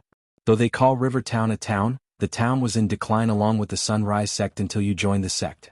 However, Bradford Town prospered under the rule of Baron Totonk." Sigh. Michael heard Ricky let out a heavy sigh. "What?" "Your majesty, it's that I feel pity for Baron Totonk." "Is that so?" Michael asked, gently brushing the head of sleeping Nightmare on his lap. "Rumor has it that ever since Lucifer killed and hanged Miss Jane's body atop the manor, the Baron has lost his connection with reality. People say he has gone mad." "What do people say about Lucifer?" Michael asked, as he had no idea about Lucifer. The name Lucifer made Ricky shiver. Unlike some cultists secretly worshipping Lucifer as their god, Ricky never wanted to meet Lucifer. The sight of Jane's horribly mutilated body gave him a nightmare. Ricky had seen his fair shares of murders and deaths, but what Lucifer did to Jane was something else. Ricky doesn't blame Baron Totonk for going crazy, as any father who loves their daughter would go mad in his shoes. "Ricky," Michael called him again as Ricky came back to reality. "Some people say he's the devil and wanted the church and guardians to catch him so they could sleep at night again. Rumors have some people are worshipping Lucifer as their god in secret." Ricky heard Ghost chuckle from inside. "Your majesty?" Ricky failed to what could possibly be funny about what he just said for Ghost to chuckle. "If you know they worship Lucifer, they are not doing a good job in keeping secrets, are they? If it is true and you know it, the church and guardians know it too. There will be no surprise if both of them hunted these worshippers down. Michael could use these worshippers to strengthen the Order of Death again. However, it was too early to recruit civilians. Next time he streams himself, he might ask for people to stop worshipping him just for their sake. If they continue to worship and end up being hunted by the Guardians or the Church, they should blame themselves. Your Majesty, when will the army reach Bradford? In a week, according to the King Bredia. Your Majesty, can I ask you something? Michael sensed a sliver of reluctance in Ricky's voice. Sure. Were you going to really let the princess die? I mean, if His Majesty did not give what you wanted, what would you have done? The king was lucky I didn't kill that bitch then and there when she tried to kill me. Michael's words stunned Ricky. Stupid bitch and that stupid asshole. Ricky came with the most idiotic plan. Good thing you didn't kill either of them, Your Majesty. Killing the princess would have turned Bredia against you, while killing young Master Andrews would have made Winstons your enemies. You know, the Winstons were nothing but good to the sect. That's the reason Andrew is still alive. But after everything that happened, I doubt Andrew would be grateful to me for letting him live. Michael leaned on the seat, resting his head on his fist. He should be Your Majesty. Although the final ended up without a winner, everyone knew you would have won if it wasn't for the princess' interference. I'm thankful to that bitch though. If it wasn't for her stupid act, I wouldn't have gotten a kingdom. Michael's cold chuckle sent a chill running through Ricky's spine. Let's talk about you. How is your cultivation going? What stage are you on right now? Michael could see Ricky's cultivation stage. Still, he asked to see if Ricky lied to him or not. He was thinking about giving Ricky and Daniel some important roles in his kingdom, but before deciding anything he wanted to make sure they are absolutely loyal. Since he has the system, it was easy to determine their loyalty. He just needed to make them their subordinates. At this level of the system, he could have a maximum of 11 subordinates. He already had Gaia, Raylene, Sadie Kaplan, Arya, Maxine, Azazel and Tiberius. After the tournament, he had more than enough points to completely heal Arya's two brothers. With them he would have 9 subordinates. Michael was thinking of making Ricky and Daniel the remaining 2 subordinates. Although Ricky and Daniel were not as strong as most of his subordinates, they were loyal to the core and hardworking. From this point onwards, loyalty wasn't the only thing that mattered to Michael. He needed powerful subordinates who could fight his battles for him. In simple words, he wanted to be the final boss. Body refining stage level 10. Your Majesty. I feel like I can reach the body strengthening stage in a few months. Michael was glad to see Ricky telling him the truth. What about Daniel? Sigh. Ricky sighed again. Poor guy is stuck at body refining stage level 8. Your Majesty. It was obvious to Michael Ricky and Daniel has no talent for cultivation at all. He had given them hundreds of thousands of gold coins worth the pills and potions. Still, they were stuck at the body refining stage. If it wasn't for the pills and potions, there was no doubt they wouldn't have reached the body refining stage. After we settle things in Bradford, come see me with Daniel. You two are too weak. We need to fix that. Ricky felt goosebumps all over. Everyone in the world loved power and Ricky was not an exception. If anyone could turn Ricky and Daniel into geniuses, it was Ghost. As the rain showered them from heaven, they made their way to Bradford town where the Baron's manor was located. The people who didn't attend the tournament had no idea that their barony had become a kingdom of its own and their new king is Ghost of River Town. Through the window, Michael saw the city wall in the distance. Nightmare curled on his lap, sleeping peacefully. Ricky saw a bunch of archers standing atop the city walls. Regardless of the heavy rain, they were patrolling on the wall's top. In front of the main gate of the city, a couple of armored guards remained outside. Since the carriages had the flag of Sunrise Sect on top, the armored guards didn't dare try to be arrogant as they waited for Ricky to slow down the carriage. Open the gates. Ricky's voice and demeanor were not of a meek kid anymore. He sounded as though he was ordering the armored guards to open the gates. The armored guards wore helmets covering their faces. Thus, Ricky couldn't see the annoyed expression that appeared on their faces. Michael was waiting patiently for Ricky to deal with the guards. He didn't mind how Ricky sounded. As far as he was concerned, his subordinates should not be spineless cowards. The Baron has ordered us not to let anyone inside or outside, one of the 5 armored guards said in a grumpy voice. Why? Ricky frowned. The Guardians and the Baron are conducting an investigation. It's our order not to let anyone in or out. Unless Baron gives us an order to let you guys in, we can't do anything. Another guard spoke, but he wasn't as grumpy as the guard who talked just a moment ago. Do you know who is inside the carriage? Ricky had the courage to talk to the armored guards with his chest up because of Ghost. He was not the gate guard Ricky anymore, he was the right-hand man of the king himself. Soon these guards would bow their heads to him. Who? The grumpy guard couldn't take any more of Ricky's arrogant attitude. Your king. Chapter 375. The armored guards as well as the archers who heard Ricky were stunned. They were speechless for a couple of moments. They lived long enough to know that the king of Bredia wouldn't come without royal guards and several carriages in front and back. Besides, they received no information about the king coming to Bradford. The last time they heard, the king was going to the tournament. Here, show this to them. Through the gap between Ricky and him, Michael sent the parchment containing King Bredia's seal to Ricky. Michael didn't want to cause any acne by beating the crap out of the gate guards. After all, they were just doing their jobs. Although Michael knew they were just doing their job, he felt the urge to beat them when they were standing in his way. He could feel something is changing inside him. It was a feeling that couldn't be described. Even Spectre and the hitmen of the dark underworld massacred the orphanage Michael loved. Michael didn't torture them. He just killed every single one of them, including the girl he loved who did not inform him about Spectre's plan. Never before he experienced the urge to torture except when he met Calvin. He wanted to torture everyone who betrayed Abras. He wanted to cause chaos. He asked the system about his new feelings, but the system had no answers. Yet, Michael could feel something different about him. The guards saw the young man taking a parchment from whoever was inside the carriage. Since the tournament winter celebration was meant to be held tomorrow, they never thought Ghost or any participants would come to Bradford.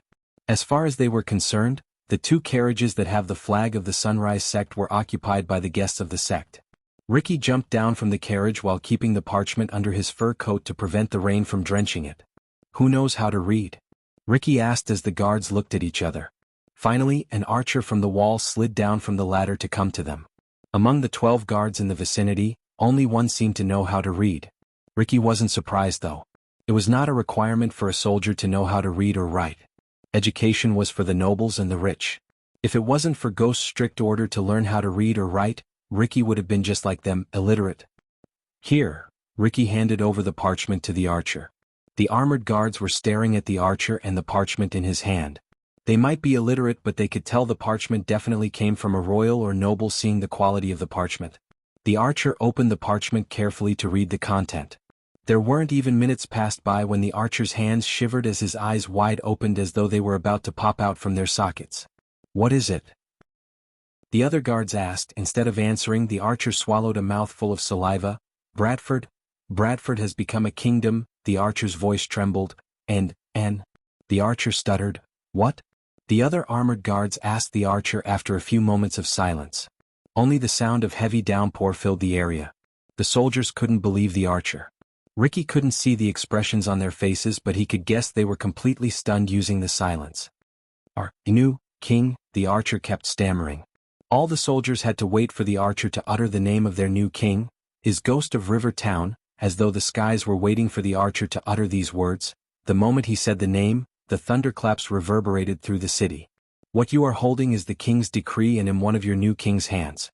My first order to is open the damn gates for your king, his majesty Ghost. The armored guards looked at each other. Open the gates, the archer said. His look on Ricky completely changed.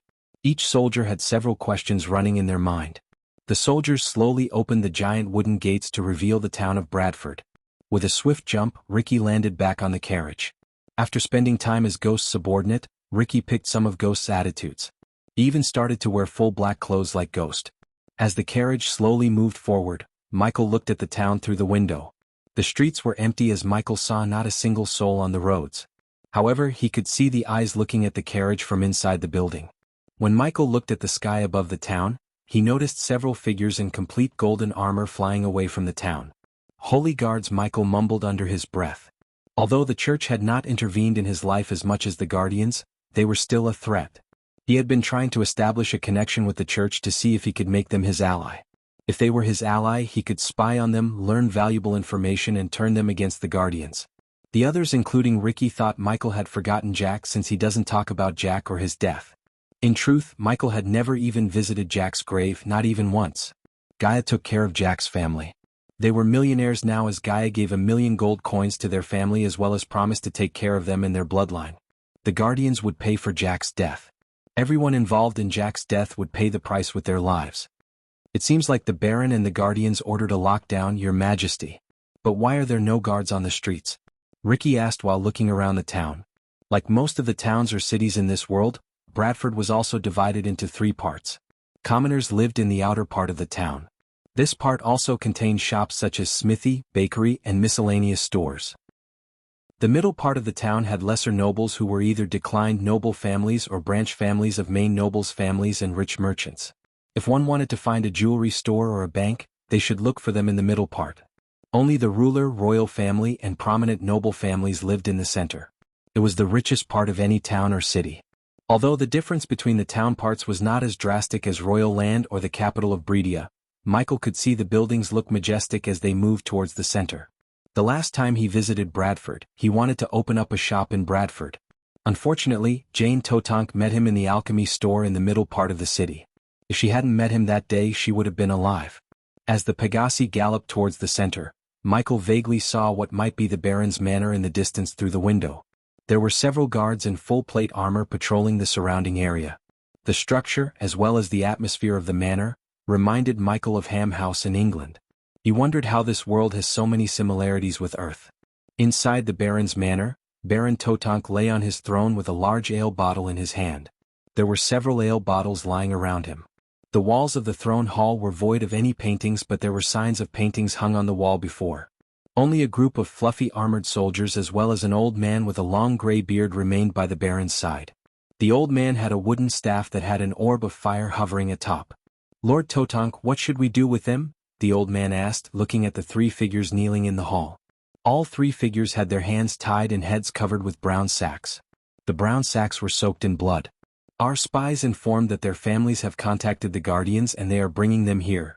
Did they tell you something?" Baron Totonk asked in a grumpy voice. His eyes were bloodshot. He reeked of alcohol and piss. The noble-looking Baron Totonk they served was nowhere to be found. After Jane's death, the Baron had become a new man. "Unfortunately no, my lord. They seem to know nothing about Miss Jane's demise." "Humph, demise? It was a fucking murder," the Baron snickered before smashing the ale bottle on the throne. "I don't care if I have to burn this entire fucking barony to find who killed her." Baron Totonk clumsily walked towards the three nobles kneeling on the ground. "Lucifer, Goosifer, horse shit. It wasn't the devil who killed her, it was someone in this fucking barony. I can feel him, he's here somewhere." Lord Totonk, when he was about to fall down due to his drunk state, the old man tried to dash towards him to catch him. "I'm fine," the Baron raised his hand, stopping the old man in his path. Unlike my baby, tears began to roll out of the Baron's eyes. Seeing a grown man cry like a baby made the soldiers feel a heaviness in their hearts. The Baron may have gone crazy since Jane died, but the soldiers never left the Baron's side. The Baron was a good man. They never thought such tragedy would fall on him. Although Jane was a spoiled brat, she didn't deserve such gruesome death.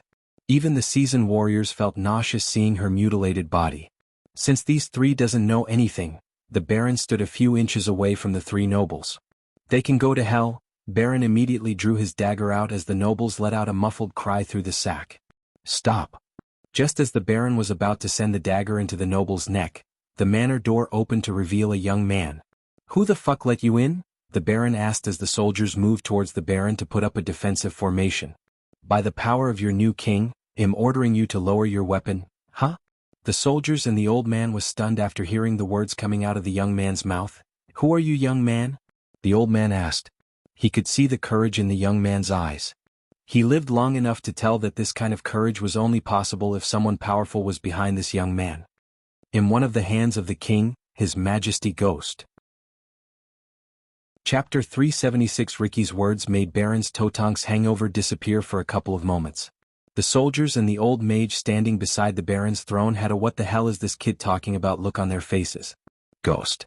The name brought back the memories of Jane trying to convince him to arrest Ghost. The Baron knew she spent the last of her days being mad at Ghost. He was the only one who messed with her and remained unscathed. At that time, his duty as a Baron seemed more important than caring for Jane's tantrum. After she died, Baron Totonk couldn't care less about this barony and his Baron status. In his drunkard state, his anger shifted from the nobles to Ghost. The Baron either interrogated or killed everyone who had the motive and reason to kill Jane except one person, Ghost. Just like Ghost, Baron Totonk also knew Lord information. According to the elf, there were some ancient spells that could open a temporary portal connecting the outside world and the nether realm during the 7 days. The Baron couldn't help thinking if Ghost used some means to come outside, kill his daughter, and return to the nether realm. It'd be a perfect crime as no one would believe someone could come out of the nether realm before the opening of the portals. Even if Ghost had nothing to do with Jane's death, by punishing Ghost, he could give what Jane asked him. He thought of this as her last wish.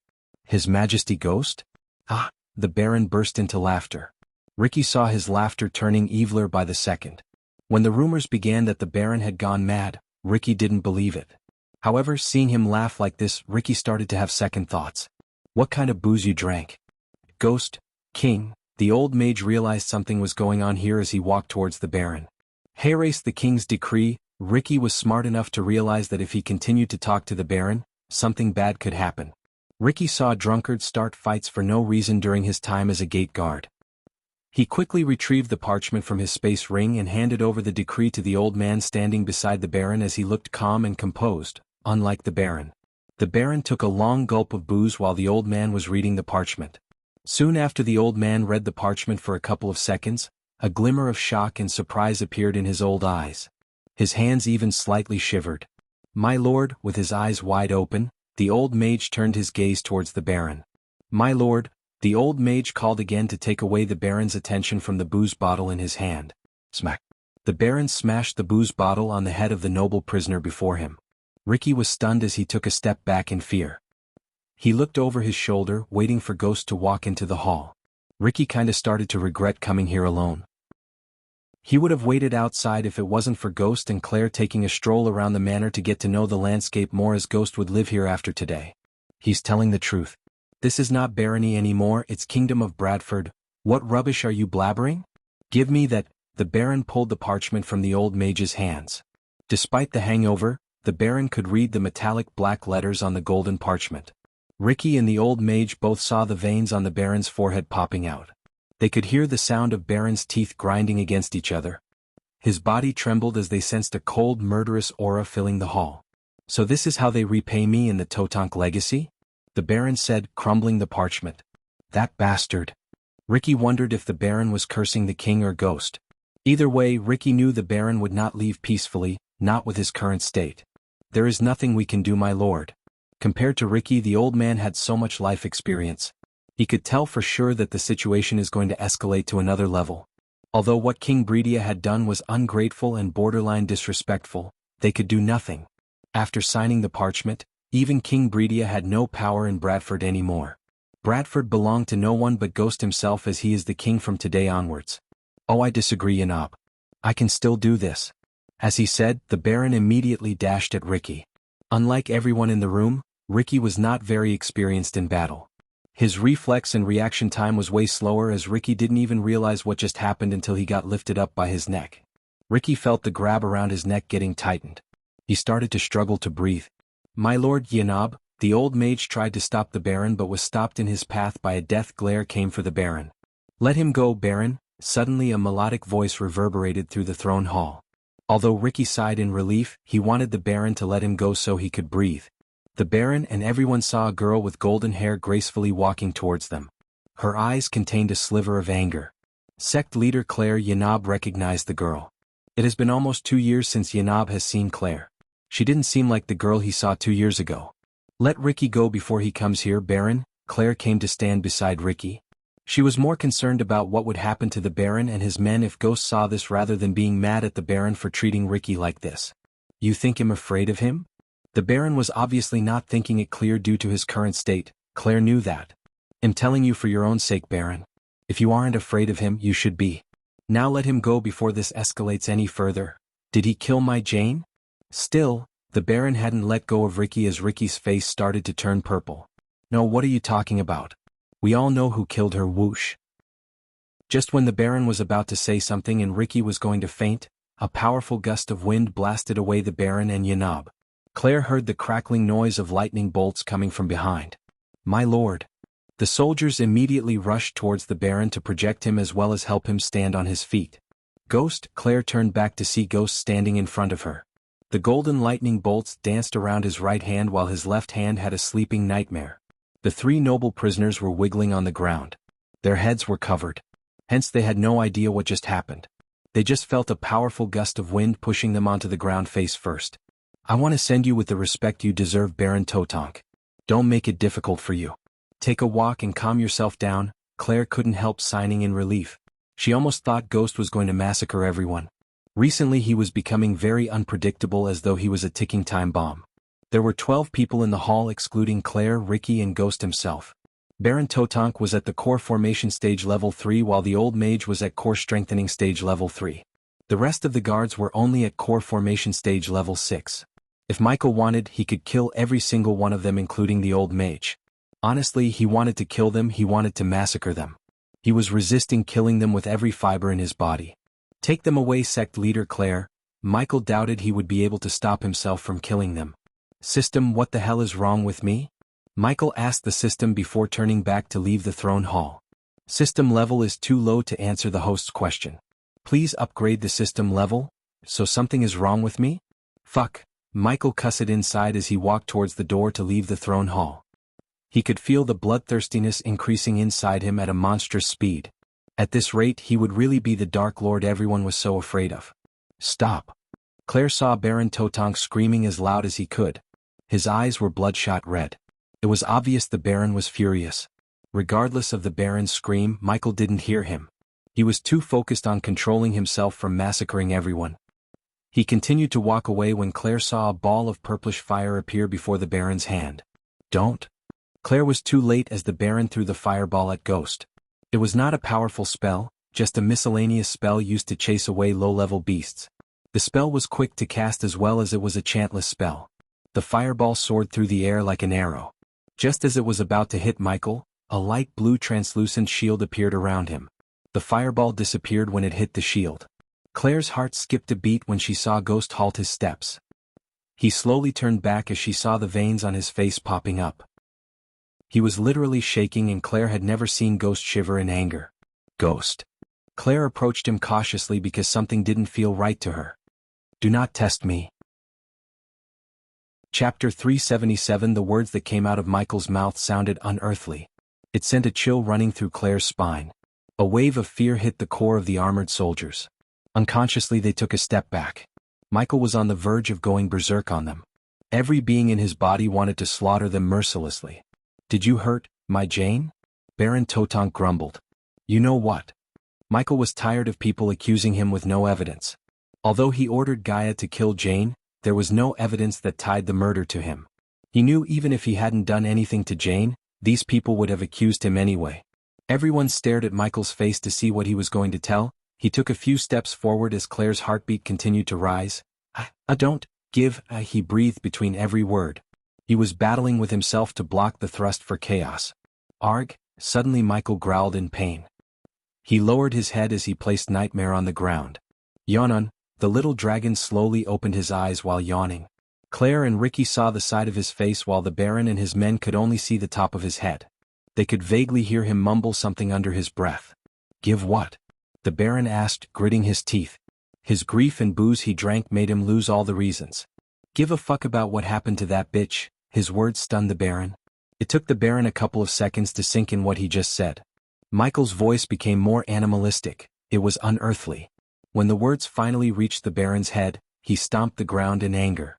Shit, something's wrong with Ghosty. Abruptly the door to the throne hall shut closed with a loud bang. After the door shut closed, suddenly the curtains covering the windows also began violently fluttering in the wind. The wind was so powerful that it forced Nightmare and Claire to step backward. Claire wasn't worried about Ghost but worried about the soldiers and the Baron. Regardless of the sudden darkness that enveloped the throne hall, she walked towards Ghost to calm him down. Claire. Let's go. As she walked closer to Ghost, she heard his words. The violent wind somewhat calmed down. Noticing he addressed Claire with no title, she knew something was wrong. She wanted to take him away from the soldiers and the Baron. His voice sounded normal rather than animalistic as before. Ricky, we are leaving. Claire ignored the Baron, ordering Ricky to leave the throne hall before Ghost did something that everyone would regret later. She even doubted they would be alive to regret their decision to mess with him. I'm gonna rip that tongue out, bastard. Baron Totonk trembled in anger before leaping into the air.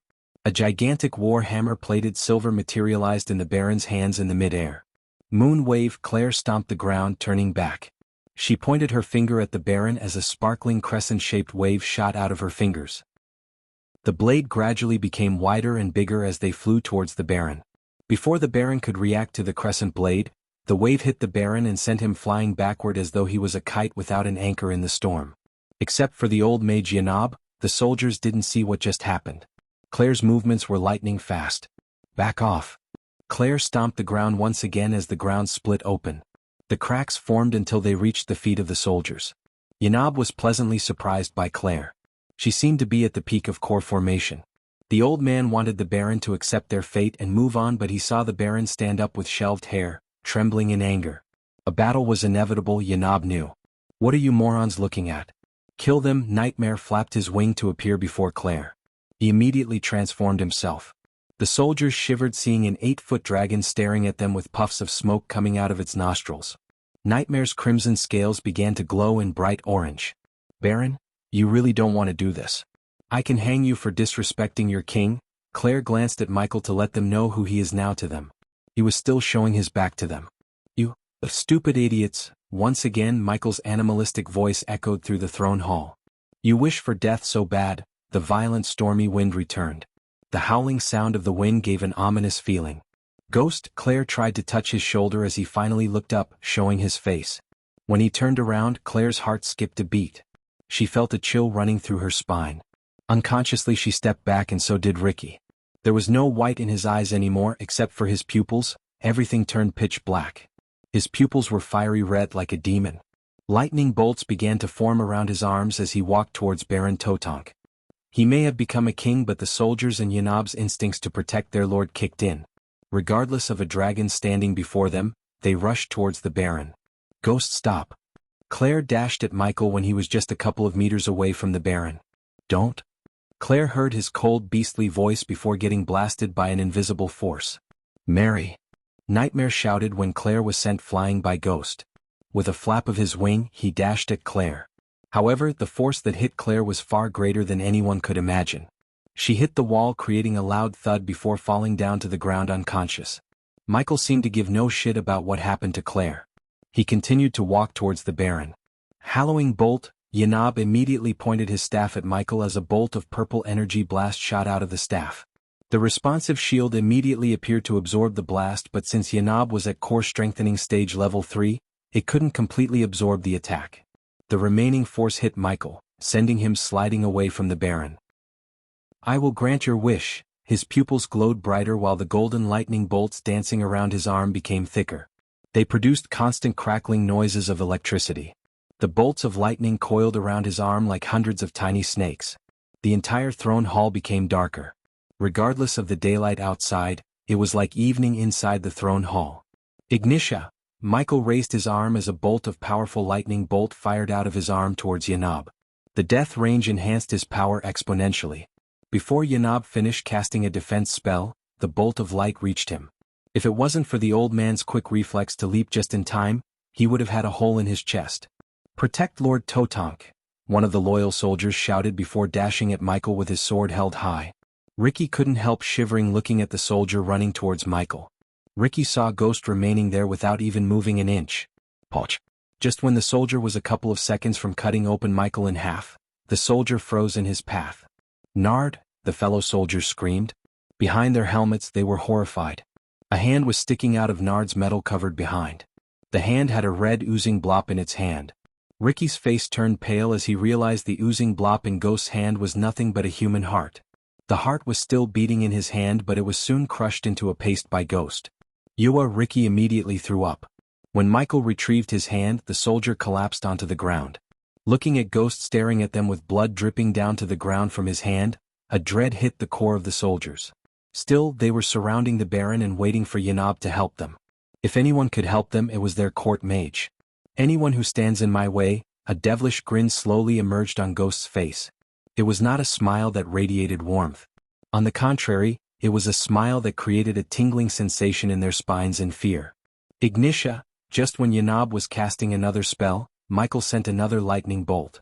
He didn't even look at Yanab, he just raised his hand while keeping eye contact with their soldiers.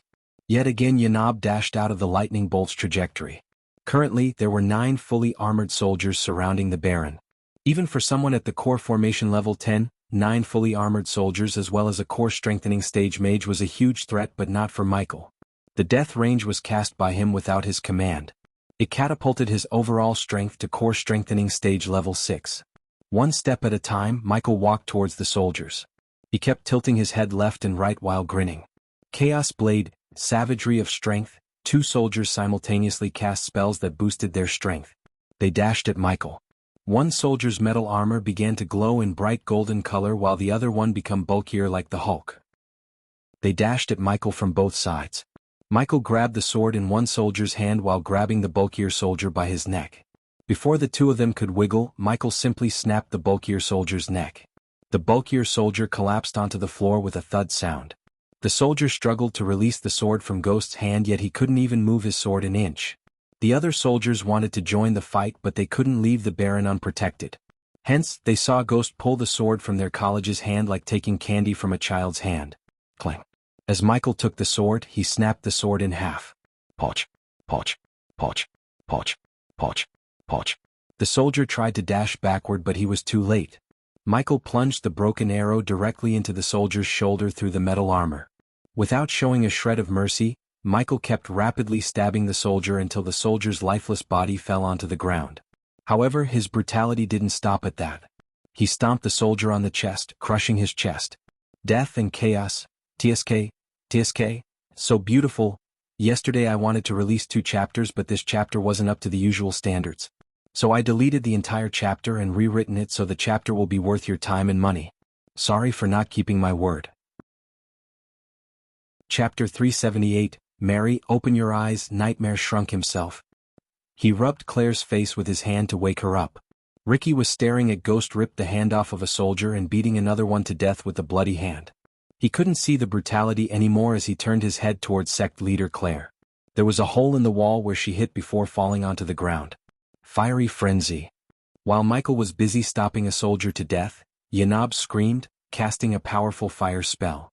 Immediately a stream of lava shot towards Michael from his staff. Humph! His crimson red landed on Yanab. The old mage felt a chill. He could feel his soul shudder in fear. The soldiers saw Ghost standing there without even moving an inch.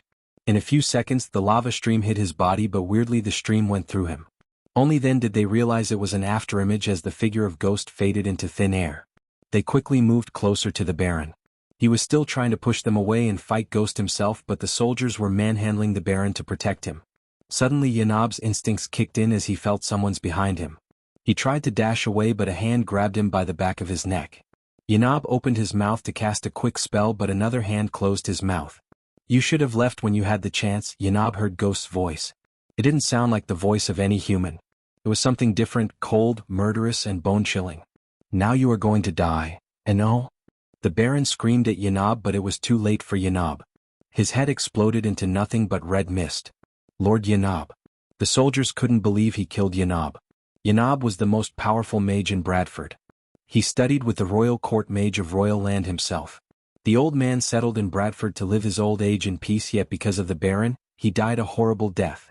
2 decades ago, when the Baron was a young man, he saved Yanab from a beast attack. The two of them become like father and son. Hence Yanab loved Jane as his own granddaughter. Hence when he heard she was murdered by Lucifer, he immediately came to Bradford. Yanab always had the feeling that the Baron was in danger. That was why he stayed by his side ever since Jane died. Also, the old man wanted to find who killed Jane. Shit, quick, escort his lord outside the manor. We will hold him off. 2 soldiers came forward while the rest of them grabbed and rushed towards the door. Too late, as they heard his voice, the soldiers saw him disappear from Yanab's headless body. In a blink of an eye he appeared on their path. Let me go, I will kill him. The Baron tried to wiggle out of the defense formation. Ghosty, stop, let them go. Nightmare shouted at Michael to stop him from massacring the soldiers. Unlike the Baron who tried to kill him, the soldiers did nothing but their job. They were innocents and they did not deserve such brutal death. I will let them go. The soldiers couldn't help sighing in relief. For a moment they really thought the dragon saved them all. However, when they heard his next words, they were horrified. To hell. The lightning bolts gradually disappeared as the dark crimson-red flame coiled around his arms. They moved around his arms as though they were tiny snakes. Nightmare noticed he was casting spells without uttering the name of the spells. Until one reaches the fusion stage they wouldn't be able to perform chantless spells, yet he was using spells without casting them. Moreover, the lightning bolts and now the flames seemed like they were being manipulated to his will instead of the cast using arch energy.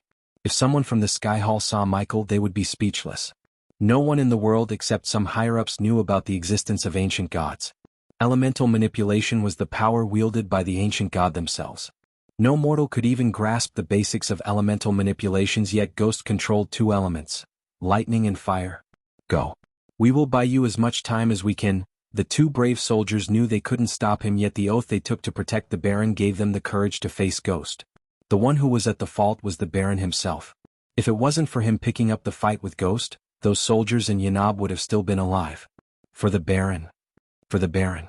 The two soldiers dashed at Michael, letting out a loud battle cry. Nightmare flapped his wing to dash at Michael before he could kill the two soldiers. The dragon wanted to save Ghost from himself. The Ghost he knew would have never killed them. He was cunning and calculating. However, at the moment he seemed like a new person. Even when he was in his Lucifer persona, Nightmare had never seen him lose his cool. He always remained level-headed. More than ever he missed Gaia now. If anyone could stop Ghost, it was Gaia. Get her out of here. Nightmare flew at Michael after instructing Ricky to get Claire out of the throne hall. Ghost. Nightmare was flying towards him, the soldiers were dashing at Michael, the soldiers were escorting the Baron towards the door, and Ricky was taking Claire away from Ghost. Everything seemed like it was happening in slow motion to Michael. He never felt this strong before. Those soldiers and everyone in the room seemed so puny. Feel like barbecue. As Michael grinned, he raised his arms as two scorching hot streams of fire shot from both his hands. Arg! The fire enveloped the two soldiers. Their screams of agony echoed through the manor's walls, but soon, their cries disappeared. In the place they stood before remained nothing but a pile of hot ashes and two scorched skulls. Ghost? Nightmare cried. Just as the dragon was about to reach him, he turned his gaze to look at Nightmare. Seeing the crimson-red eyes staring at him, Nightmare felt a chill. In the corner of his eyes, Nightmare saw finally Ricky leave the hall with Claire. He felt somewhat relieved in his heart. But the moment the door shut behind Ricky, the entire hall turned dark. Only Michael's red eyes and Nightmare's glowing crimson scales could be seen in the hall. Regardless of the sudden blackout, Nightmare could see Michael's figure. He was getting taller and bulkier. Suddenly a bright white light flashed across Nightmare's face. The light made him close his eyes, and when he opened his eyes, he was lying on the bed in Lucifer's underground mansion in the dark forest. Back at the Baron's manor, Baron Totonk heard his soldiers cry in agony. The sound of bone and metal crunching lessened his hangover. The darkness in the hall coupled with what he saw made the Baron feel a tingling fear in his heart. "Fucker, where are you?" Baron growled. "What kind of sorcery is this?" Baron was unable to comprehend how he turned the day into night. As he was trying to cast a light spell, a wave of hot liquid splashed on his face. In a few moments, the hall completely became silent. He could literally taste blood in his mouth. He knew the hot liquid was the blood of his men. Once again the war hammer materialized in the Baron's hand. He was prepared to defend himself and kill Ghost. However, he didn't see Ghost. Instead, he vaguely saw the red glowing eyes moving away from him. The warhammer radiated a faint light that enabled the Baron to vaguely see Ghost standing before the three noble prisoners. He could hear the nobles mumble, but soon, he heard the sound of a dagger slicing through flesh and blood. The Baron continued to see the red glowing eyes moving around the hall as though Ghost was looking for something. "Fucker, face me like a man? Tisk tithi. I'm not a man." The Baron heard his voice coming from all directions. He couldn't pinpoint where he was talking from. The Baron started to wave his warhammer all around, hoping to hit Ghost. "I am much, much more than just a man." The Baron swung his warhammer violently, turning behind as he heard Ghost talk from behind. "Let's talk about what a failure of a man you are." Baron heard Ghost snicker. "You were searching and punishing whoever might have killed your daughter." Baron swung his warhammer yet again in the dark. "She died because of your incompetence. As a father, you were supposed to protect her." Ghost's words were like needles piercing through his heart. "You were trying to blame someone else for her death." Baron continued to swing his warhammer in anger. "It was you who spoiled her. If anyone is to be blamed, it should be you.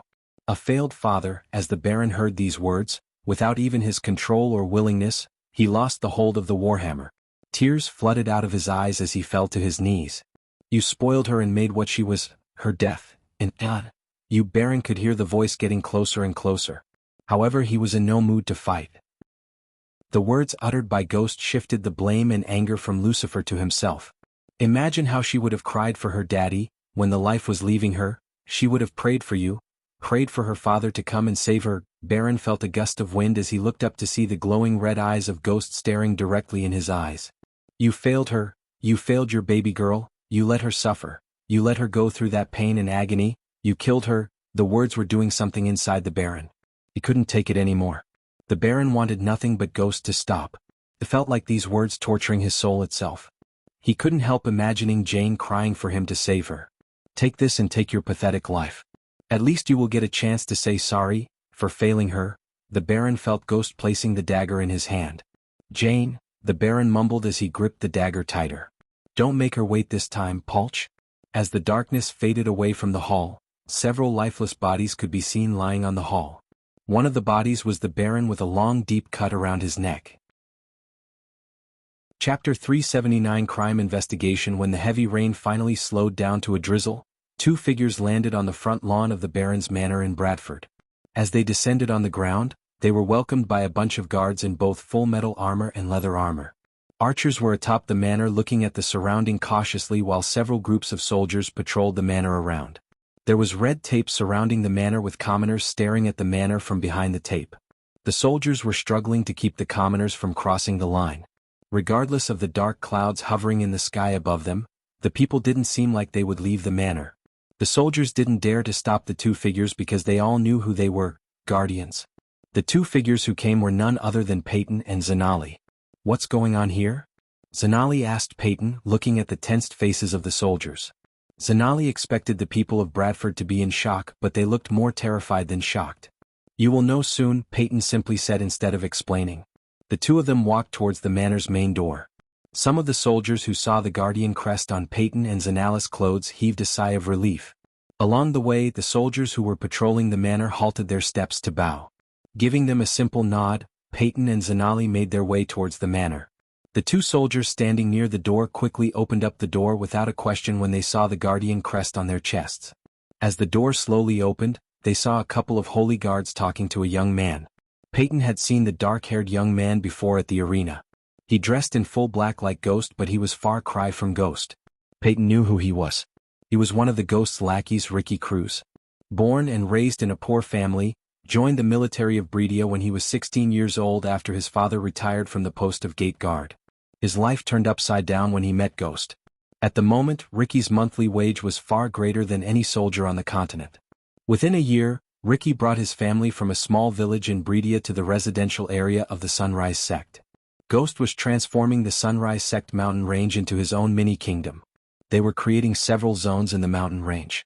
The main mountain had constructions related to the sect and academic purposes. According to Peyton's New Dawn team, the second zone was supposed to be a residential area.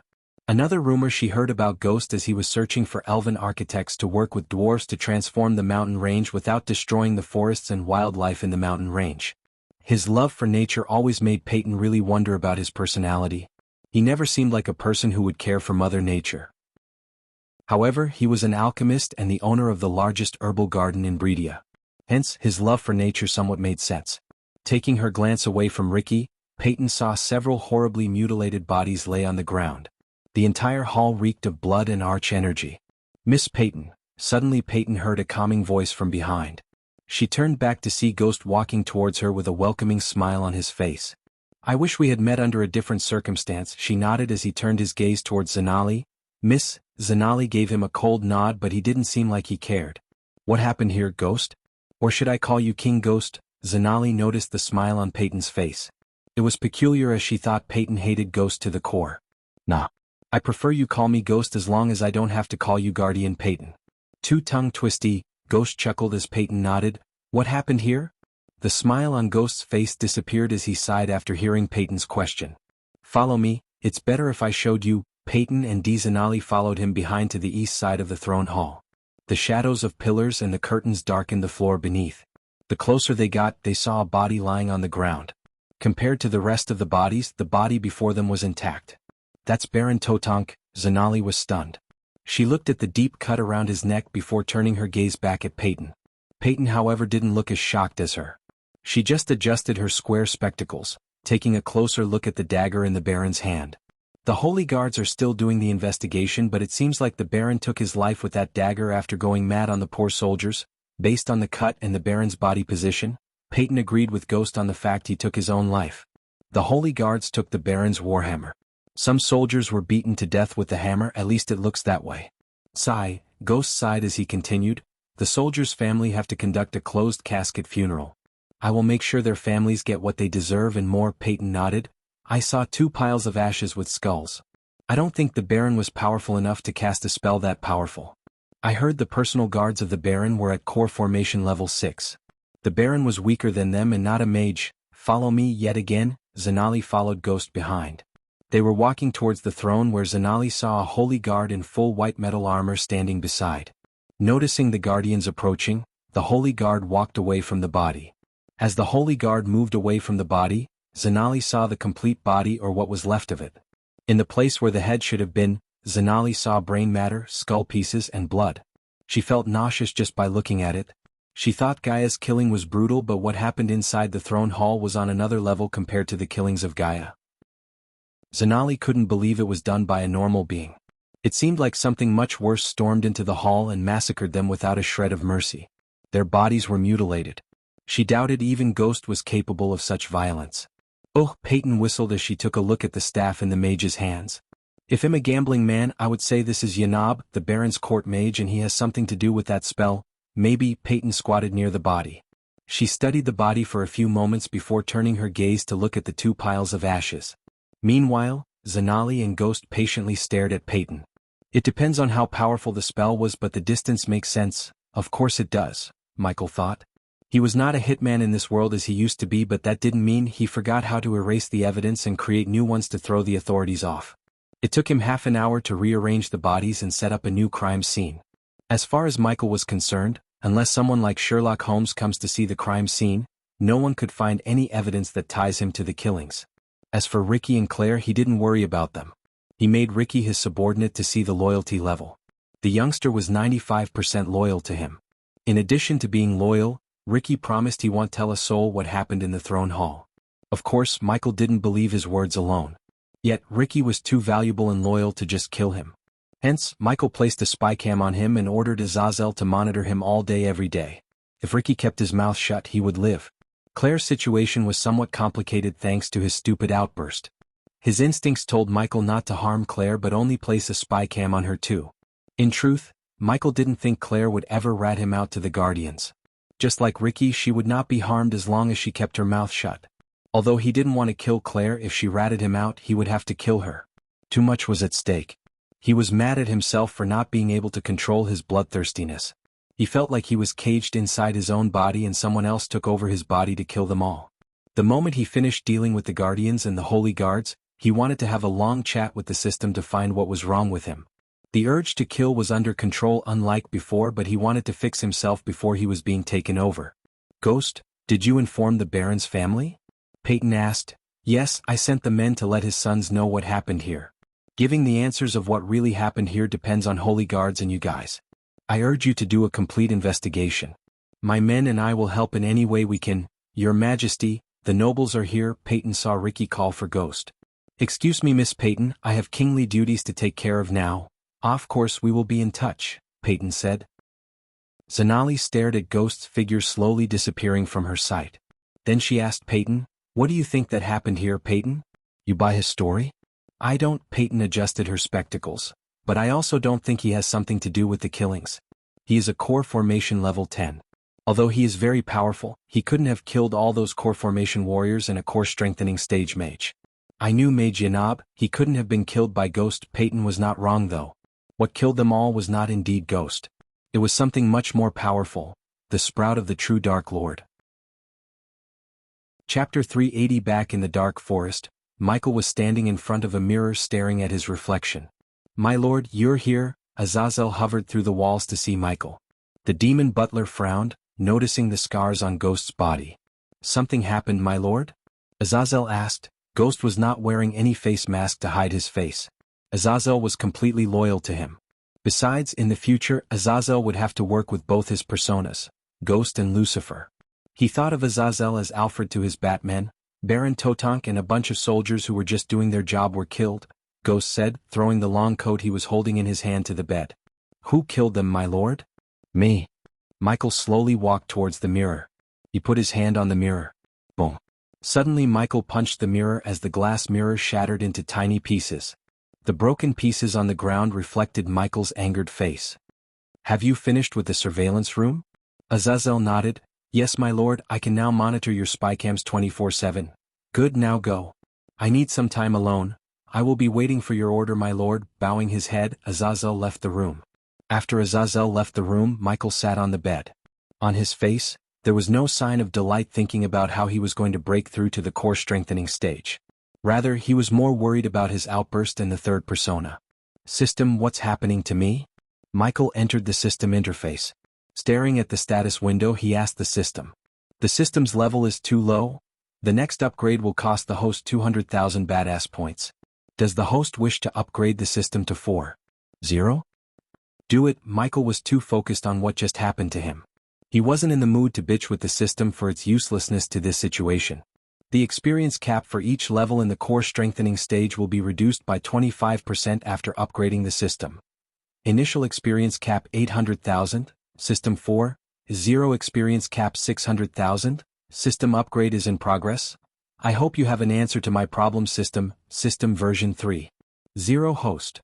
Michael cultivation level. Core formation stage level 10 experience points. 400,000/400,000, 1,800,000 points remaining to be consumed. Badass points. 500,000 skills and spells. Wind Blast LVL6 Responsive Shield LVL8 Environment Scanning LVL6 Ignitia LVL8 Lightning Dash LVL6 Energy Devuver LVL2 Death Range LVL3 Eyes of Darkness Normal. Can sense the cultivation level of others. Eyes of Darkness Lucifer. Can sense the cultivation level of others. Can see through. Illusions Cloud of Darkness Lucifer. Weak-willed enemies will lose their courage completely and surrender. Death range will be 50% more powerful. If activated in darkness, the host's cultivation level will be boosted 4 levels up regardless of the stage barrier. Wordless Spellcaster Lucifer. In full Lucifer form, the host just has to think of the spell to cast it.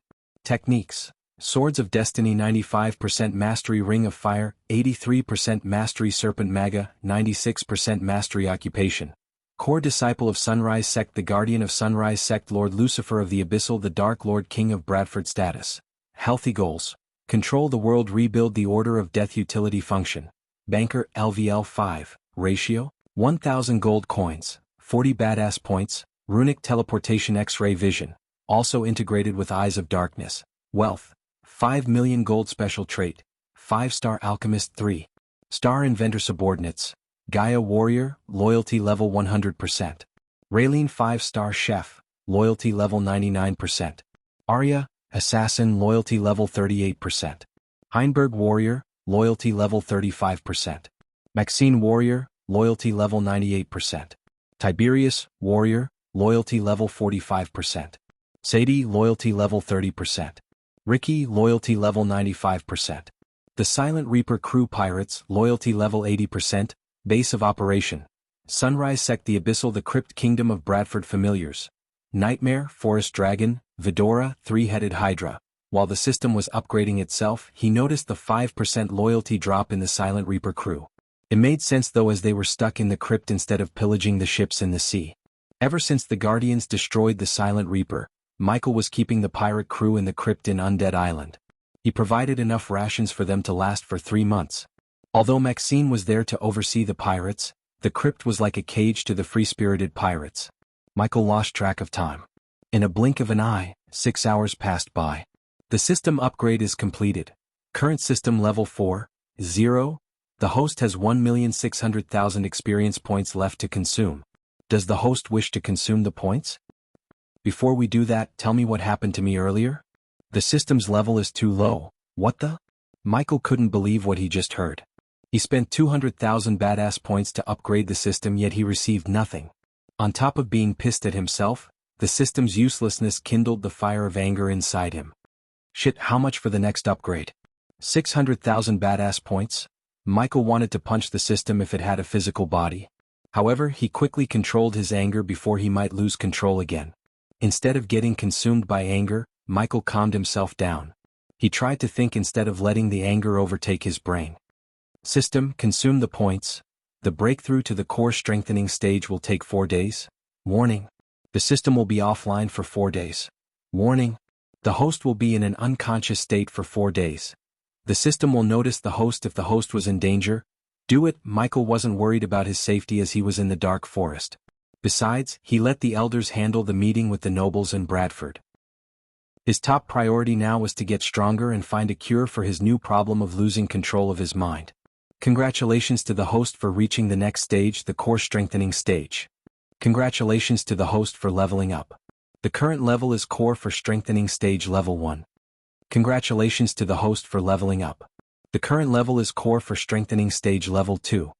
Congratulations to the host for leveling up. The current level is core for strengthening stage level 3. Unlike before, Michael received neither gifts nor special items from the system for upgrading it to the next level or reaching the core strengthening stage. For others, Michael was cultivating in a heaven-defying speed. But for him, he was moving at a snail's pace. In a blink of an eye, 4 days had passed. Slowly, Michael felt the control of his body returning to him. His consciousness returned as he slowly opened his eyes. In Ghost Persona, the host is undefeatable to anyone under core strengthening stage level 5. In Complete Lucifer Persona, the host is undefeatable to anyone under core strengthening stage level 7. When he activates the Cloud of Darkness and Eyes of Darkness, his Lucifer form would be completed. In that complete form, if he activated the death range in the darkness, his power would be boosted 4 levels higher. Hence he would be undefeatable to anyone at or under core strengthening stage level 7. I must find an answer to my problem, Michael mumbled to himself. Do I suffer from multiple personalities? It can't be. I created Lucifer to dominate the world, but people had been expecting me for thousands of years. Michael did not even leave the bed as he began to ponder. Only thing that makes me different from the young masters like Noah is my ability to keep myself calm. I cannot lose my reasoning ever again. I need to fix myself, but where do I search for answers to my problem? He missed Gaia now more than ever. I said, no, rather he said that death and chaos are so beautiful. Michael remembered what he said during the massacre. If he could find out about the persona's characteristics, he might be able to find some answer, at least he thought. What if that's the Dark Lord the Guardians were afraid of? That's who I'm gonna be in the future? No, no one controls my fate except me. Michael took a deep breath. An unwavering resolution emerged in his eyes. His feet touched the ground as he cracked his neck. Who am I kidding? That was me, more powerful. He remembered how powerful he felt when slaughtering the guards. Although he felt pity for them, he had to admit that he was frickin' powerful. Even Yanab, a core strengthening stage mage, was so powerless against him. If I could control myself in that form. Michael snickered. My lord, Michi's train of thoughts was interrupted by Azazel's voice. He heard the demon butler's voice coming from the other side of the walls. Come on in, Azazel. The demon butler floated towards him. What is it? As he asked, Michael took a new set of black long coats and turtlenecks from his space ring. He put them on, adjusting the collars and sleeves before turning his gaze back at Azazel. While you were cultivating here, I received a request to meet you from Lady Maxine from the crypt. Apparently, some pirates have been acting strange. Is that so? I think I have to return to the southern continent. Michael willed the system to equip Lucifer armor as well as change his face using the face mask. My lord, what should I do while you're gone? Azazel asked with utmost respect. Clean up the throne hall. It's time I gather my minions and start the world domination. The tournament arc has finally come to an end with this chapter. From the onwards we will venture into the new arc. Yes, I heard your concerns about the spirit child and Michael losing his mind. If you're worried about the novel going in a cliché way, it won't. Michael was not perfect, he was far from being perfect. He would have his ups and downs. The next arc will focus on Gaia and Michael's character building as well as some interesting twists. Chapter 381. Inside the Fire Realm, one could see a hot gooey lava river moving in zigzags. If one wasn't careful and greedy, they would mistake the lava river for a river of gold. Through the bubbling lava river, a boat was slowly moving. A girl who had a 3-headed pet on her lap sat on the opposite side of the young man who was rowing the boat. Obviously, it was Gaia, Vidora, and Noah on the boat, as no one else would be crazy enough to choose this route instead of a safer and longer road. Are you absolutely sure there are no fishes in the river? Ayag asked, giving Gaia a puppy look. She instead just rolled her eyes. You just ate the last of my cookies. Rather than minding Gaia and the Hydra's quarrel which was going on for days, Noah focused on the surroundings. There was nothing else except for desolate land as far as he could see. Few boulders here and there, and that's it. The sky was as usual red while the air was filled with ash particles. The red and gray combination gave off an eerie feeling to the fire realm. Fuck, how long it has been since we came here? Ayag asked. 94 days to be exact. A glimmer of sadness emerged in Gaia's eyes. She looked at the distant horizon thinking about Ghost and Nightmare. She missed the two of them like crazy. Noah could see the sadness in her eyes. In fact, he felt happy for Ghost to find a girl who loves him like Gaia. Although she killed innocents and committed many crimes, Noah didn't want the two of them to be separated because of him. He believed in second chances. This was Gaia's second chance. They had been in the river for 5 days. Unlike Gaia believed, there were indeed fishes in the river along with dangerous beasts. If it wasn't for the solution Noah applied on the boat, they would have been inside some beast's belly. The solution was provided to him by the Alpha Guardian of Hunter Guardians herself. After rowing for another 5 continuous days, Noah's hands started to ache. Fortunately, Noah turned back to see a couple of burned trees appear in his sight. Hey, Noah called out to Gaia to bring her back to reality. That's the entrance. Gaia followed his gaze to see 2 lone trees that had no leaves whatsoever. Even the lightning-struck trees wouldn't look as black and lifeless as those 2 trees. We can beach the boat there, Gaia pointed at the ash shore. Noah nodded before rowing the boat towards the shore. After beaching the copper boat, Gaia placed Vidora inside her satchel safely. They didn't rush but cautiously walked towards the lone trees. That's the spot, Noah said. Vidora craned their necks out to look at the spot Noah pointed at. However, they could only see 2 ordinary trees and they didn't find anything unusual. What the hell are you talking about? There's nothing but burned trees there, Ayag said. Weird, Kane mumbled. He was suspicious of the 2 lone trees. They seemed out of place. Try to sense the energy fluctuations, brat. There's a natural formation between the trees. Gaia flicked the head of Ayag. What the heck is a natural formation? It's kind of an illusion array but very different from those made by humans. A natural formation is formed by nature after gathering condensed arch energy for thousands of years. It's a miraculous process and many know very little about it. Anyone can easily be trapped by it if they don't pay enough attention, Noah explained. His explanation made Ayag frown deeper. If it's a fucking illusion array, why are you 2 crazy heads heading towards it instead of running away from it? I said it's a kind of illusion array. Natural formations also act as a portal to travel around the fire realm. Oh, then we are gonna finally get the fuck out of this place. Let's go. Ayag changed her opinion lightning quick. She now looked excited to go between the 2 trees unlike a few seconds ago. Noah too couldn't help but sigh in relief, as if he had just seen a light carrying hope.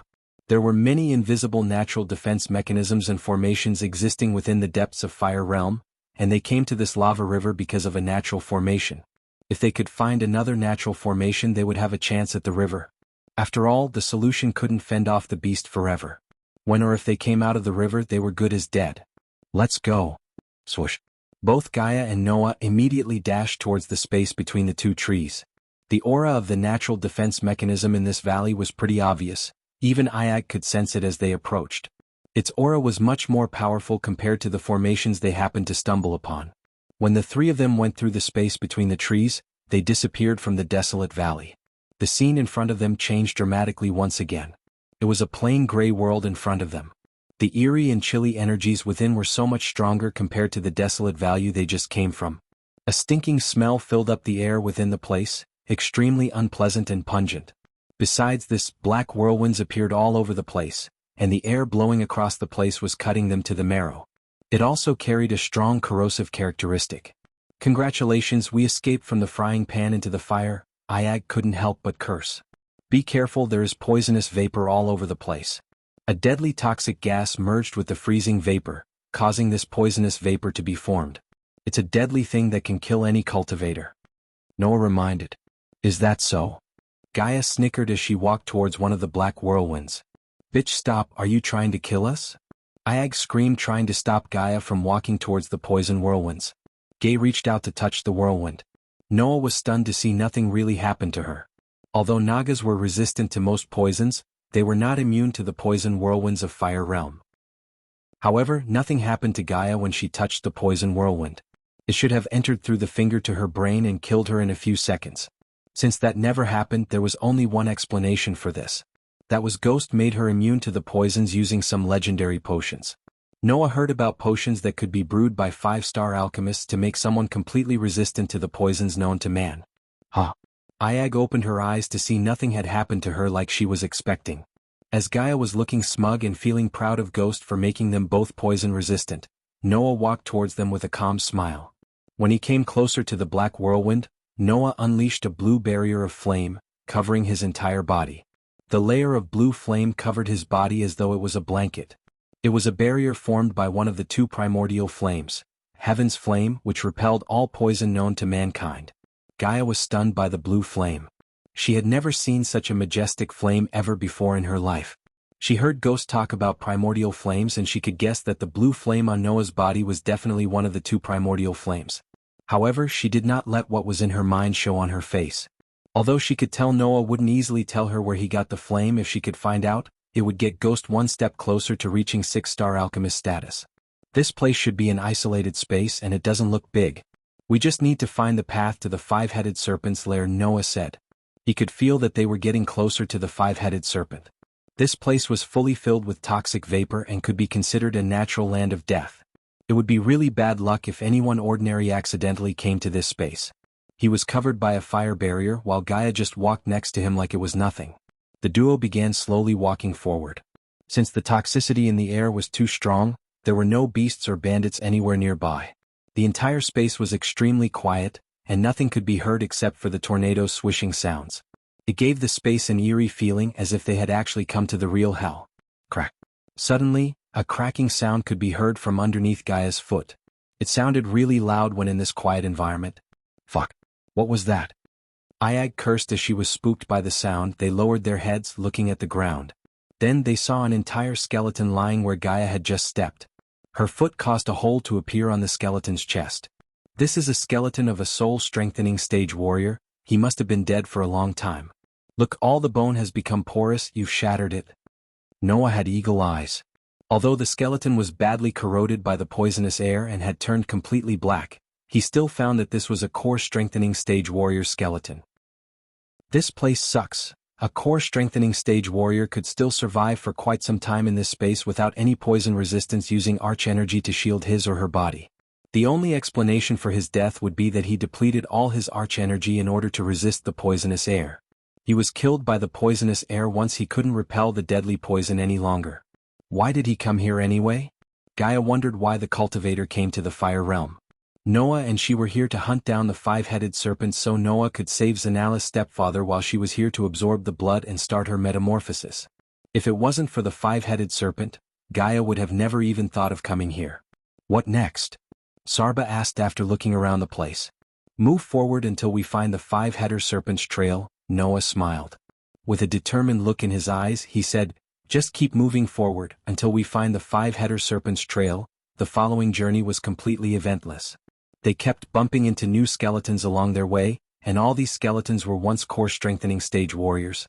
Gaia really wondered why this many core-strengthening stage warriors ventured into the fire realm. She even stumbled upon a skeleton of a soul-refining stage warrior.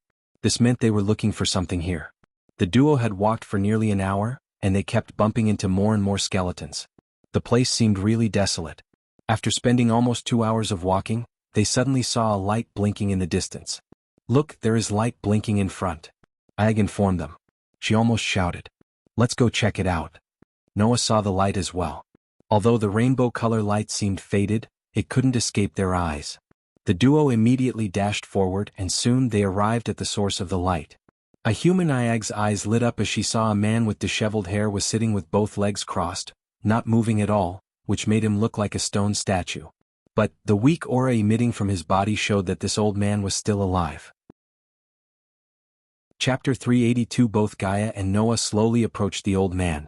As if he had heard something, the old man finally raised his head up, slowly. With cloudy eyes he looked at them. Vidora quickly went inside the satchel to hide. An old man, a really old man who was long past his prime. The robe covering his body was really loose, he had wrinkled skin on his face and an extremely thin body. He looked just like a skeleton who had nothing but skin. Pretty horrifying as he looked like a mummy. The old man's aura was really weak, as if he was going to die at any time. And yet he was still alive. Sigh. Someone is here again. Someone is going to die soon. Sign. The old man let out 2 sighs. His voice was shrill, making it unpleasant to listen to. It looked like he had gotten used to the deaths happening here. A soul-refining stage warrior, Noah looked closer at the old man. He immediately found out the cultivation level of the old man. But because the vital signs of the old man were really weak, and there was no celestial energy that could be sensed in his body, as it had been completely depleted, he couldn't determine which level this old man was. Such young sprouts. Too bad you've come to this land of death. The old man let out another sigh, then he just flicked his wrist as a golden barrier appeared around them. It's been 20 years, all who came here before me have gone. Now I'm soon going to leave as well. For 20 years I had no one to talk to. At least heavens granted me with my last wish. Pity the last person you're gonna meet is this old man. The old man carried a smile on his face. The despair and anger he had when he first arrived at this place was long gone. He had seen through life and death. The old man seemed calm, no signs of grievance could be found on his face. However, from his pair of cloudy eyes, one could still tell that he is grieving. If this old man leaves this place, his cultivation will take a long dip before rising back again, Noah thought to himself. After breaking through to the soul-refining stage, a cultivator required a constant supply of celestial energy to achieve higher levels in cultivation. If the cultivator didn't get enough celestial energy, his cultivation will gradually decline. Considering this old man was stuck here without celestial energy, when or if he escaped the fire reel, his cultivation would drop down to lower stages before returning to his previous state. Shit, you stayed here for 20 years. I hope what you were searching for in Fire Realm is worth it. Gaia rolled her eyes. Being able to stay alive in this harsh environment, you must have been at the peak of soul-refining stage, old man. If I am right, you must have come looking for something that could help you deal with your bottleneck and reach fusion stage. After 20 years in this environment, the bottleneck has gone but you got stuck here, Noah said with an indifferent tone. Those skeletons belong to the people who came to see what happened to you. Hearing this, the old man's cloudy eyes suddenly light up. He stared at Noah with a look of disbelief. He couldn't help but start examining the young man in front of him. Being able to discover he had a bottleneck with a single look, and also judging his real cultivation level just from knowing how long he had been here was not someone anyone could do. That's why this old man couldn't help being shocked. Besides, he found out that the men who died here came searching for him.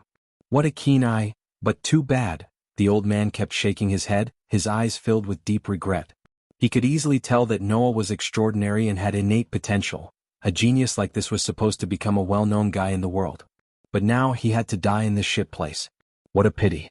Gaia was looking around the place to find a way to deal with the golden barrier while the old man was talking to Noah. 20 years ago, I traveled alone to Fire Realm searching for something that could help me reach fusion stage. My damn luck and fate, I accidentally stepped into this place and activated the barrier set up by someone, and it has been 20 years since then. The old man said in a self-mocking manner. He didn't look at Noah as if he was just talking to himself. But at the same time, it seemed he rather enjoyed the feeling of talking. It seemed like he hadn't talked to anyone for quite a long time. If he could go back in time, he would stop himself from venturing into the Fire Realm. By estimations, my death will arrive tomorrow. But I don't want to be like all the other people who died here, having my body corroded by the poison. That's too tragic. Young man, once I die tomorrow, burn my body. This was the last request from an old man who had gone past his prime. The old man looked at Noah, focusing on the flames dancing around his body. Gaia didn't give a shit about the old man's tragedy. She was busy searching for a way out of here. Noah inwardly sighed. The man didn't ask Noah to help him accomplish any weird unfulfilled desire at the last moment of his life, and neither did he have any special orders for Noah. He only requested that Noah burn his body and allow him to have a proper death. Noah, however, just calmly smiled at the old man. Old man, your estimation is really accurate. If I didn't come, you'd be dead by tomorrow. But the Lady Luck smiled on you. I'm here. Noah walked toward the old man, then he waved his hand and unleashed a flame. The dancing flame shot out from Noah's body took the shape of an angel, a humanoid figure with feathery wings. It transformed into a flame barrier and covered the old man within. In an instant, all the surrounding poisonous vapor was pushed away, as if it had just met its natural enemy. Noah had decided to save this old man, not for any specific reason, but because this old man had been persistently staying alive in this place for 20 years. Noah really respected his endurance. Besides, Noah never ignored anyone in need of help. What a majestic flame, it actually carries a divine aura. Even the poisonous vapor from the Fire Realm doesn't dare try to corrode it. The old man's eyes opened as wide as they could. After a short shocking moment, the old man returned to his calm state. He looked at the fire barrier covering his body, and with a smile on his face he said, "Young man, put away this flame barrier, it will only consume your energy and focus. You can't hold it for a long time. The poisonous vapor has already invaded my body, I'm dying. You can only lessen the pain but can't stop the inevitable. If you wanted to die, you could have ended your life a long time ago. You hope to leave this place. Don't lose hope now. Let me help you get rid of all the poisonous miasma in your body." After saying that, Noah placed his palm on the old man's chest. The moment Noah placed his hand on the old man's body swayed a little. He stared at Noah's palm with no idea what Noah was going to do next. He knew very well about his current condition, and it was impossible to get rid of the poison that had invaded his body. The old man who had been tense for the last 20 years had finally loosened up completely at this moment. He saw the confidence in Noah's eyes, and it made him feel calm as well as hopeful yet again. Noah unleashed the poison-absorbing skill he learned from Andreas, his mentor. Heaven's flame seeped through the old man's body. Sending a primordial flame into someone else's body was extremely dangerous. One misstep and the flame would burn the body into ashes. Yet this old man had no fear because, with his current condition, there was nothing that could scare him. After all, he was soon going to die. Besides, if Noah really was up to something bad, he could just kill the old man with a palm strike. There was no need to go through so much hassle. Heaven's flame circulated an entire round within the old man's body. After that, it returned to Noah's body. It only took Noah a few minutes before he had completed the healing process. Finally, he removed his palm from the old man's chest. The old man violently trembled, and in an instant, he threw up a mouthful of black blood and began violently coughing. The old man coughed for some time before he returned to normal. Then he immediately raised his head to look at Noah, who was calmly smiling at him. The old man checked his Bodhi's condition, and he instantly found out that all the poison that had been corroding his body for the last 20 years had disappeared. His internal organs that had completely lost their vital signs were actually pumping with an extremely active force now. More importantly, since all the poison was gone, the old man felt extremely relaxed and comfortable, as if someone had just lifted a gigantic mountain that had been weighing down on him for the last 2 decades. "I'm healed," the old man closed his eyes. He really enjoyed this moment. It was a feeling he hadn't felt for so many years. 20 years, day by day, year by year, he had been suffering from constant pain. For ordinary people, suffering such severe pain for 20 years would definitely make that person crazy. The old man did go crazy before, but in the end he had seen through life and death. Now Noah had restored his hope of living. The old man was immersed in the pleasant moment, and Noah didn't disturb him. He had absorbed all the poison in the old man's body into his own body. After some time, the old man finally opened up his eyes. He looked at Noah and said, "Young man, you really absorbed all the poison in my body into yours. That's really dangerous. Yet the poison hasn't affected you. How is it possible? Were you really a guardian?" Noah replied with a smile. The old man was stunned, but when he thought about it, everything made sense. Who in the world other than a guardian would venture into a place like this and help a stranger? Guardian? "Young man, you've saved my life today." For the first time in many years, the old man bent his back to bow towards Noah. "What were you searching for here?" Before the old man could start rumbling about gratitude and a way to pay him back, Noah asked him. "The 5-headed serpent." The moment the old man spoke these words, Gaia immediately turned back. She dashed forward. "Did you find it? Where is the lair? Tell me." Sigh, the old man sighed. He could tell by seeing the look on her face that they came looking for the 5-headed serpent too, just like him 20 years ago. A Naga killed the serpent and absorbed everything except this. As Gaia's heart skipped a beat, the old man flicked his wrist. A charcoal gray stone-like thing appeared in his hand. Noah and Gaia looked closer at the thing to sense pulses coming from within. "The heart," Noah mumbled. Suddenly Gaia grabbed the old man by his neck and lifted him up. Who killed the serpent? Regardless of him being grabbed by his neck by the girl, the old man remained calm. Just as Noah was about to stop Gaia, the old man flicked his wrist again as a gold-plated snake-shaped pendant appeared in his hand. From top to bottom, Gaia felt an electric bolt running through her body. She immediately let the old man go before taking the pendant from his hand. The Naga woman who killed the serpent left this with the heart. Gaia couldn't believe the words coming from the old man's mouth. She was shivering holding the pendant. It seemed like a family heirloom. "If I ever get out, I wanted to return this to her kin." Wait. Something's happening. Unexpectedly, Noah sensed energy fluctuations around him. It felt like the space around them was getting distorted. It was the same feeling he had when he was teleported into the Alpha Guardian's warship, but much stronger. Boom. In a blink of an eye, a bright light flashed across Noah's eyes, producing a loud booming sound. He couldn't help closing his eyes. When he opened his eyes, Gaia was gone. On a mountain cliff filled with dancing green lush grass fields, Gaia appeared out of nowhere. The setting sun painted the ocean with its golden rays. Gaia looked around, having no idea what just happened. There were nothing but grass fields and a calm ocean as far as she could see. While she was looking around, she felt a breeze brushing past her from behind. She turned back to see an ethereal figure gradually forming before a couple of meters ahead of her in the air. Mother note: the old man will play an important role in the story. Hence the long chapter about the old man and Noah. I didn't want the chapter to be split into two. It has crossed the 2K word limit. I hope you don't feel it draggy. You're tuning in to the Han Lee's Wuxia Chronicles YouTube channel. We're so grateful for your support, and don't forget to subscribe to join us on this incredible journey through captivating stories. Your generosity through donations truly makes a world of difference, as it's the primary source of revenue that allows me to expand and enhance this channel for you. Thank you from the bottom of my heart for being a part of this adventure.